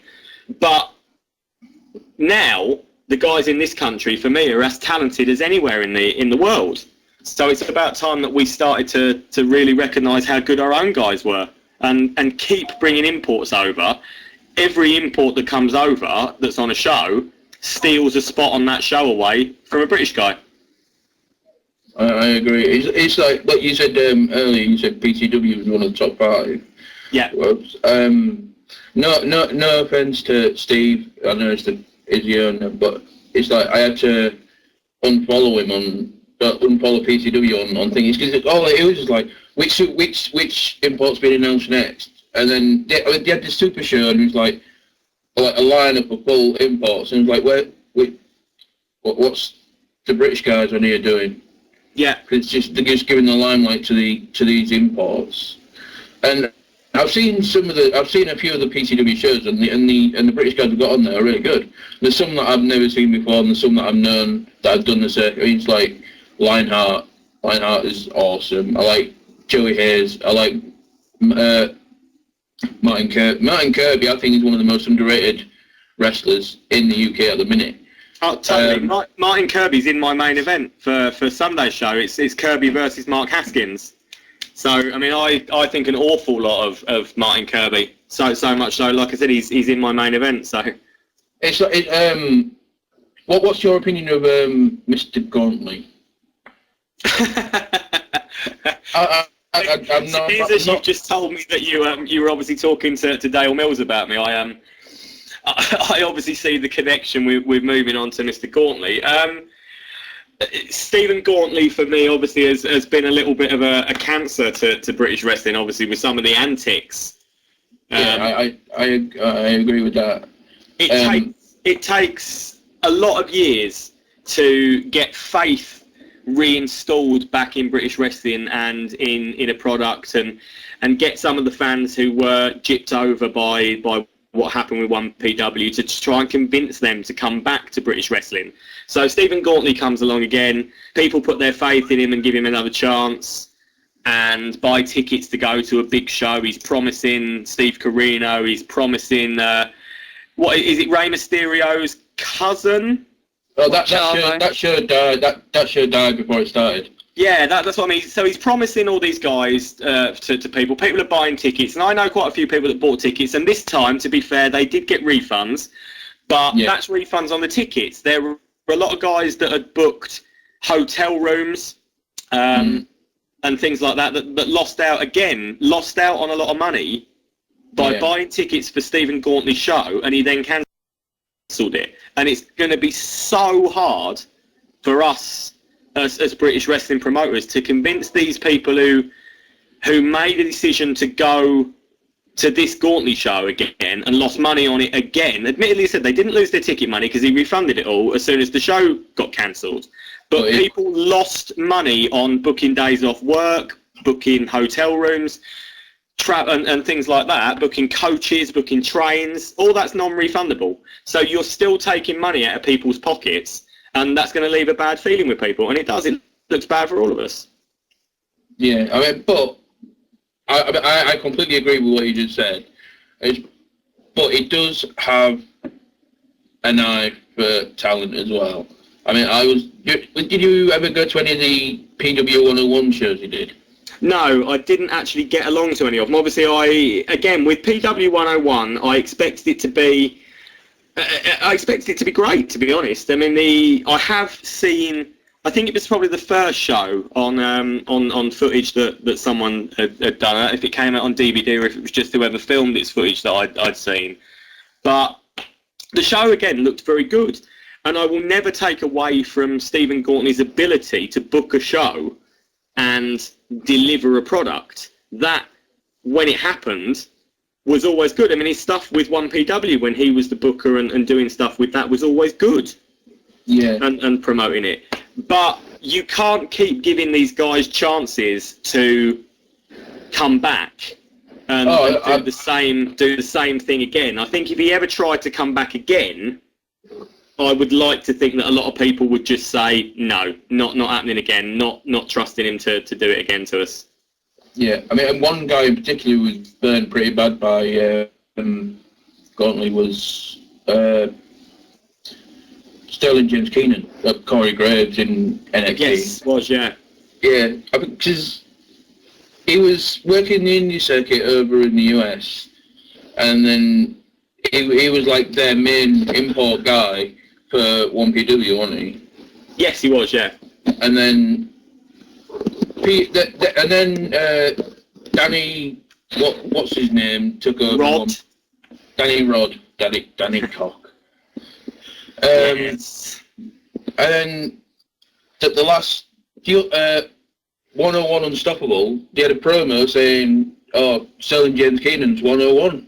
So Gauntly's used the magic of his words, got SJK to come over, and then next thing you know, PW 101's not in business anymore. It's like, oh, bastard. Yeah, Steve Corino's, I don't know if it was on his Twitter or on his booking page the other day, actually said he's now had to change it to anybody from the UK, and this now is anybody from the UK wanting to book him. has to pay him up front because he won't take any bookings now because of this again. Was it Wrestle Midlands? He had a booking at Midlands as well that fell through. Yeah, so I mean he'd just been messed around by that, coming off the back, and obviously trusting Steve that he'd obviously worked for in 1PW before and knew quite well. And I think obviously this came back on Dale a little bit as well because Dale's quite good friends with Steve Carino. Yeah. And I think I felt really sorry for Dale that Stephen sort of put him in this position where obviously that's going to test the relationship between Dale and Carino as well now, because I dare say Dale probably had a hand in convincing Carino to come and be part of it. It didn't happen. Carino again lost money. I mean, it's just knock-on effect for everybody, really. And I think with the UK being, if you compare, obviously with the UK with the US, it's relatively small in terms of indie wrestling. So if, like, say you got over in the US, you've got a little indie promoter who screws with the wrestlers who don't pay them or anything like that. It's just confined to a little state. It could make the news sheets and stuff like that. But if it's over here, it affects the whole country in terms of independent wrestling, because they're going to think, oh, it's the UK. I'm not going over there. You get screwed. Yeah. And I think that's wrong. I don't know what else to say now.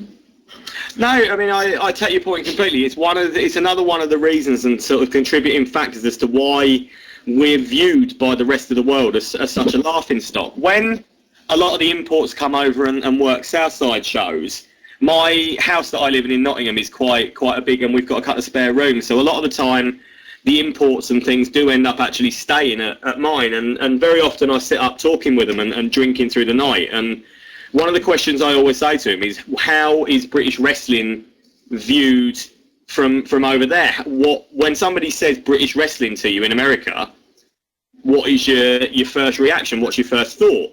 And they always tell me the same thing. It's a laughing stock. I think world of sport.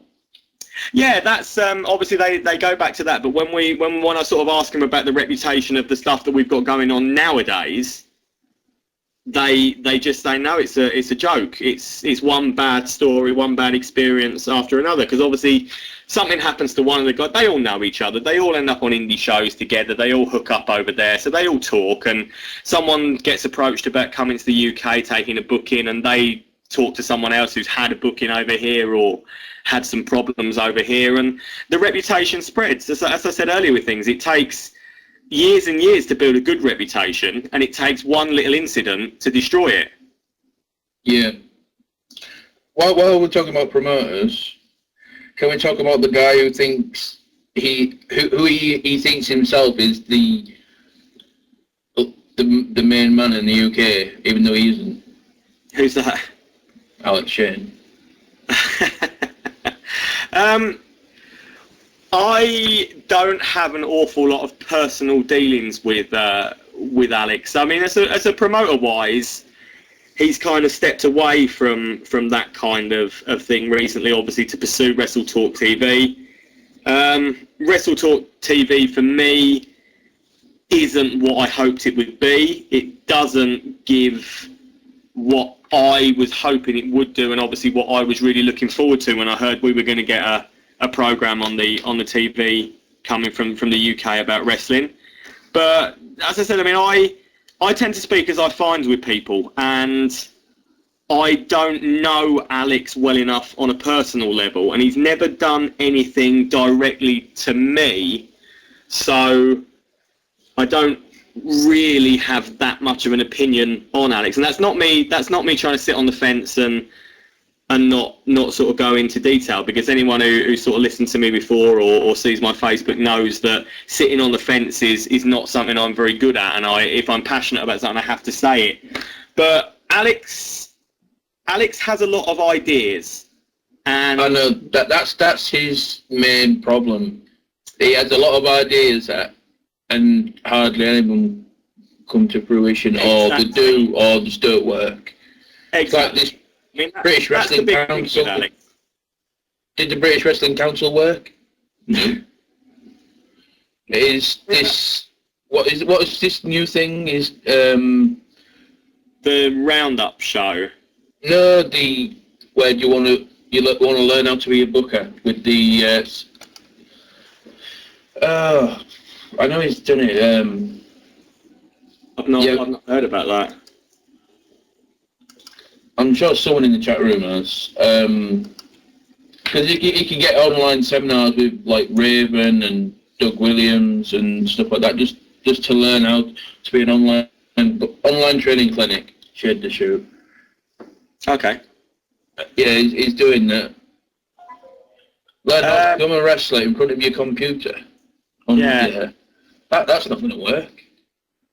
To be honest, this is the first time I'm hearing about it. I didn't know anything about it. I mean, I've been with obviously the House of Pain Evolution thing that I'm running and the brand. I mean, my time's kind of been all focused and all taken up by that. So I haven't heard any new Alex Shane stories for a few months. So I mean, that sounds a little odd to me. Learn to be a wrestler from your front room, but.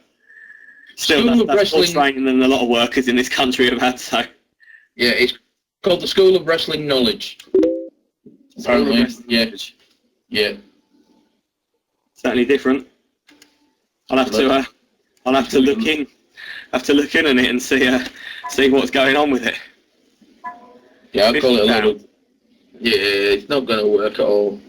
It's different price schedules and stuff like that as well, and it's a lot of shit. To be honest, I don't know what it is. I've never met the guy at all, but I've heard a few of his interviews, and he sounds like his head's up his own ass, and it's annoying. So, I mean, in fact, to be fair, the nicest guy I've met in wrestling is Dale Mills. Oh, Dale's a good guy. Dale's been around long enough to have seen a lot of different stuff happen as well, and to have the experience and the knowledge to share with other people. And yeah, I said, I mean, we're in this storyline that's running in Southside, and I've got to be honest, I'm having an awful lot of fun with it. I'm not surprised you're having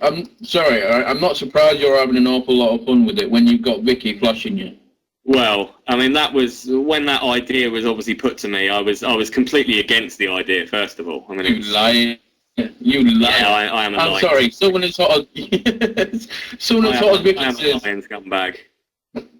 Yeah, it was obviously when that was put to me to would I like to sit and be flashed by Vicky Haskins? It was it wasn't a tough decision to say yes, was it? So the whole thing with me and Dale, it's been going for about a year now, and we're building up towards something that should be very good and very big for us, and it's it's been an awful lot of fun from start to finish, and I will be a little sad when we do get to the end of the me and Dale storyline that it is finished, to be honest. So still legs in it yet though, so not going to give too much away for people. Who's the better comedy wrestler, Grado or Madman Manson? Completely different style, both of them. Together, I've heard they had a match with each other up in, it might have been at ICW actually. And I've heard that it didn't work. So, I mean, they bring different things to the table. I think Manson has been doing it obviously a lot longer now, and he's been seen. And Darren will be the first one to tell you that he has only got one match. The fact that he can still make people laugh every time who've seen this match time and time again, and he can still entertain people and make them laugh with essentially the same match is testament to how brilliant the guy is. So probably for how long he's been around, and the fact that he's still doing it at such a level, Manson for now is probably the king of comedy. But Grado, don't write him off at all. He is a funny man, and there's a lot to come from that lad. A lot to come. Yeah. Right. It's been nice talking to you. I'm sure Nixy's like waiting to speak, so I will. She's probably asleep. Thanks for ringing in, buddy. Good to talk to you. You can grab me on Facebook. I'm easy to find. Just find me on Facebook, Harvey Dale. So. Okay then. No worries, pal. Nice talking to you. You too. Have a good one. Take care. Bye. Oh, we've got a new listener. Hey, yes. So Dean, all these years, and Paul's never listened to the show before. I come on, and you've got a new listener. God, I don't know. Get in now. No problem. You're welcome. You can thank me later. How much am I being paid for tonight, by the way? What's my wage? You won it. Oh, for goodness sake! I paid to do this shit. Yeah, exactly. I'm one of these workers, aren't I? Who goes to fucking shows and offers to pay to be on them. Actually, do you know what? I actually thought of something while I was sitting here listening to you two. When we went to House of Pain, when we went to Evo, G-Man lost some kind of wager. Well, yes, but do you know what? He reminds me of Edge a little bit. I had to admit. I was sitting and looking at him and I was thinking... Please never repeat that. And anybody who's just heard Nixy say those words, please never, ever mention to G-Man that Nixy thought he was like Edge. Why? Because it's G-Man. Don't tell G-Man things like that. Just don't tell G-Man things like that. Dear Lord. He's uncontrollable enough at the best of times. She's gone, hasn't she? She's come in, she's turned around and called G-Man Edge, and then she's done one. Unbelievable. That girl is unbelievable. She can't hear me while she's not connected either, can she? That's good. That's good. Harvey Dale looks like Slick. Piss off, Flea. Yeah. So what happened to G-Man, like, after that thing and he lost? What happened? The wager was basically for the fact that Adam Curtis now gains full control of the general managership of Hope. So Adam Curtis is solely the general manager and G-Man is his bitch. Oh, so that was it. What Adam Curtis says, G-Man has to do. Oh, okay. So that was it. I'm sorry, he did. He just facially just reminded me. You like G-Man's facials? Facially, he reminded me of Edge. Just I really like G-Man's facials. No, I don't, but... Penetrate. Sort of. Yeah. So he's still being his bit. He's still being the bitch then. He's still being the bitch. So Pixie, what do we? Can we what? Penetrate? I think Pixie wants Nixy to be penetrated. I'm not entirely sure. Oh, 3 hours. I can't go on for that long. I'm sorry. You have gone on for 3 hours. Hey, say that again. I want that on a T-shirt. Harvey Dale lasts 3 hours. On radio. Well, I'll do it any way you like. Oh, you Bless. I'm presuming we're supposed to have gone ages ago, aren't we? 50 minutes ago. Normally we do 2 hours. Normally we do 2 hours. God, just look. I'm not even being paid. Yeah, but you paid for this opportunity. I did indeed, and I'm very pleased that I did. It was a very, very good cause, and I was so pleased. So pleased when obviously Dean announced and I heard from Sharon that they'd got the money. Yeah. So it makes it all worthwhile, and it makes giving up your Friday night to sit and talk and do stuff like this.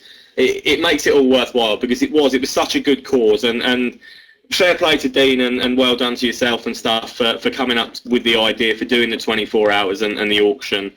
And I mean, I know they say sort of every penny counts and things, and it's fantastic to know that everybody in British wrestling, obviously PCW did the charity show for him 18 months or so ago now as well, and so many people have pulled together and donated and helped him out and done stuff. So fair play to yourselves and to Dean and for getting. No, Dean's got to get. Don't give it to me. Give it to Dean because he did the latter of the work. He come up with it all. I can't take any credit for it whatsoever. Well, you were awake for at least 4 of the hours though, so. No, that's the other thing. What made you want to actually like win the auction anyway? Besides me texting you. No, not texting you. Facebooking you. I wish you would text me. You've got my number and everything. You could WhatsApp me if you like. I like WhatsApp. I haven't got that. See, you're not that technologically illiterate, are you? Because I've never heard of that. Someone else installed it on my phone. It just works like a text messaging service. Okay. There it is. No, so, like, what made you want to win it? What made you, apart from me texting and saying, don't let the other person win, what made you actually want to, like, win the opportunity to... Because someone won it last year and they never actually did it. Did they not? I don't know. No, I forget who it was. It's, I mean, the fact that it was for such a good cause anyway, to do it. So, Steve Evans from PW. Piss off, Lee Jobber James. Just piss off. Just piss off. It was. He's completely thrown me there. He's such a wanker. It was for such a good cause. For donating the money for Callum and stuff like that.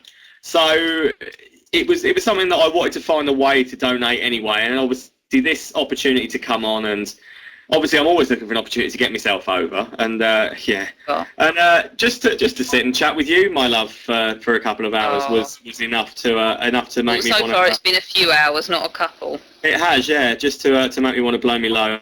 So get your mind out of the gutter for 2 minutes. Come on. You suggested it. She is filthy minded, isn't she? You don't want me to sing, trust me. That's certainly not something that... No, not after we did... What did we do? We did... No, let's not do that, because you already know about Dean and his love for singing. Next year, we're going to get him to do the Cheeky Girls. Oh, God. To be fair, I'd quite like to do the Cheeky Girls. Sing the Cheeky Girls, not... Oh, well, would you dance the Cheeky Girls? I've no idea. Do they dance? What do they do? I've just had a wonderful text message come through. It said penetrate. It must be Nixy. I still would prefer you to say it again. Just say the word, just once more. I didn't text you. Yeah, you did. I'm sitting here talking to you and playing something. Really? Playing with something? Alright, I'm actually sewing. What is that vibrating noise?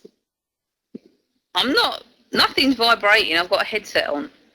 Oh, My okay. phone's next to me, and I don't get I don't get anywhere near as many texts as you. The amount that bloody whistle's gone off. That's more text than I get in an entire week. Wow, only because you won't give me your number. Well, you've got it now. Ah, so it was you. You knew it was me. I knew it was you. It said penetrate. Who else would it have been?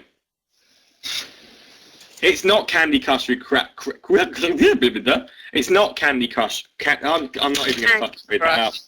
Oh yeah, we all hate Candy Crush on here. You know that, right? I love it. You actually play it? I play it. Yeah, I'm up to like level 146 or something. Yeah, we had a legitimate gripe that time, didn't we? 'Cause we were discussing it, and then you sent me a request for it, and I told Dean, and he went mad. That you'd actually sent me a request for Candy Crush. Fucking Candy Crush, as Dean calls it. I love Candy Crush. It's addictive. Exactly, it's a sickness. It's brilliant. It's a sickness. It's not a sickness. It is. Look, that's more text than I get in a week, okay? Yeah, I bet it is, yeah. I've got no friends, that's why I sit here and do this on a Friday night, plus I want to. Mainly hello, Cat, because I want to. Yeah. Cat's come to join us, by the way. See, people are just taking the piss now, because everybody can get my number fucking easily. I've got another mate. That can't be you. Pardon? Nothing. I'm getting more text messages through that are this one clearly can't be you. Well, I've just had one. Penetration and blowing your loads. Behave yourself. Who's just text me that? That's not me.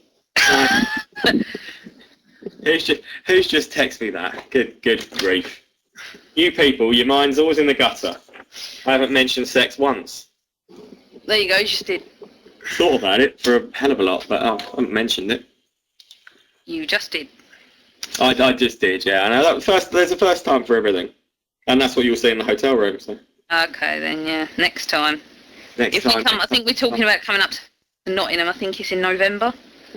Can you say coming up again? No. Fuck's sake. You're coming up when? November? Yeah. That's Coventry. possible. Coventry again, November. November the 9th. I thought we were coming to Nottingham. Well, you can come to Nottingham anytime you want to. Coventry, November the 9th, and Nottingham, December the 15th. Oh, I couldn't do anything in December with my job. No. I mean, Rolf will be needing some stuff in December, won't he? Yeah, absolutely, yeah. He'll be needing his prison gifts by then. I was gutted when I heard about Rolf. It must make it a difficult working environment for you as well. A little bit. Yeah. Has he ever tried to touch you? Let's not go there. Let's not. Ooh. Just in case, let's not go that far. That's a yes. Let's not go that far. Wow. All right. At least he could draw a bit. He wouldn't need to buy porn, would he? Because he could just draw it. There's a thought. That'd be great, wouldn't it? Never to have to buy porn because you could draw it so well that you actually believed it was real. There's a conversation you don't have every night. No, that isn't a conversation either. It's probably a conversation I never have with anyone. No. Something to think about. Food for thought. Is it? Probably not. No, I'm just clutching at straws now. Yeah, I know. Come on, let's have one final. Since I've lasted 3 hours. Let's have one final wrestling. Let's have one final wrestling discussion before I let you get off to dream about me. Shall we? Someone stick me a question or something in the chat room that's got something to do with British wrestling. Something to do with British wrestling.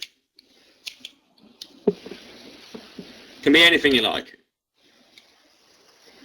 I can't promise to answer it honestly, but I will answer it. I'll text it to him. Oh, here we go. It's just, let's see. British wrestling is a whole. Oh, it says as a whole. Right. Sorry, Lee, I thought you'd started typing like Gavin. What's been your greatest achievement in Brit wrestling? What's it like being Stix's boyfriend? So you lot are just taking a piss now. I said a serious fucking question. What's been your greatest achievement in Brit wrestling? Probably getting my first sort of independent booking away from Southside. After we sort of created the character in Southside, obviously that's where it built and it grew. So to be contacted then by an outside promotion, one that I've never had to go and contact promotions wanting for work.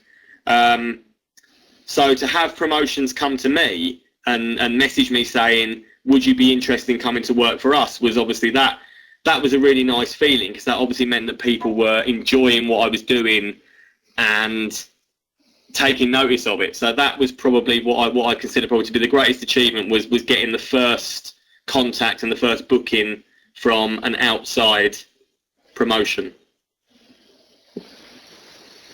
What else have we got? What's it like being Stix's boyfriend? Dean, you can piss off. Well, you are like the best of friends, right? Or like I've got an awful lot of time and love and respect for Stix, obviously, because Stix is the guy who, without Stix and without Joe Connors and Paul Malin, obviously my gimmick and my character never would have been born in the first place. And obviously I've managed to get other bookings and work off the back of them being at promotions and things. So yeah, I owe a lot of how far the character's gone to those three guys for always sort of putting me over to promoters who wouldn't know the gimmick and wouldn't know what to do with me, and sort of say, oh, book Dale as well, because he brings a different dynamic to what we can do with the matches and stuff like that. So I mean, I can't speak highly enough of, and they're as well. They're three guys who really care about it. They really get the business, and they really care about their development and things. So, no, I'm from Shade. Winter. Do you feel the British scene is? Hold on, I'm going to do Winter's one first. I didn't say how was the kick to the head by Richards? I didn't feel a thing. that was the first bump I took as in the manager gimmick. Was Davey Richards' kick to my face in his match with Styx, and I can honestly say I didn't feel a thing. Didn't feel it. Davey Richards is phenomenal. Absolutely phenomenal. Didn't you have a concussion anyway that night? No, You cracked your head open or something, didn't you? Was... Pardon? That's Southside Speed King one this year. That was... I'd banged my head on the ring van. It was a really windy day when we were taking the van out of the ring. The van out of the ring? The ring out of the van. See, I've still got... Still concussed. Yeah. It was a really windy day, and the catch on the back door of the big transit van we were using didn't lock properly, and a massive gust of wind came along, and the door hit me square on the top of the head. And if Nigel McGuinness had been there by then, he would have refused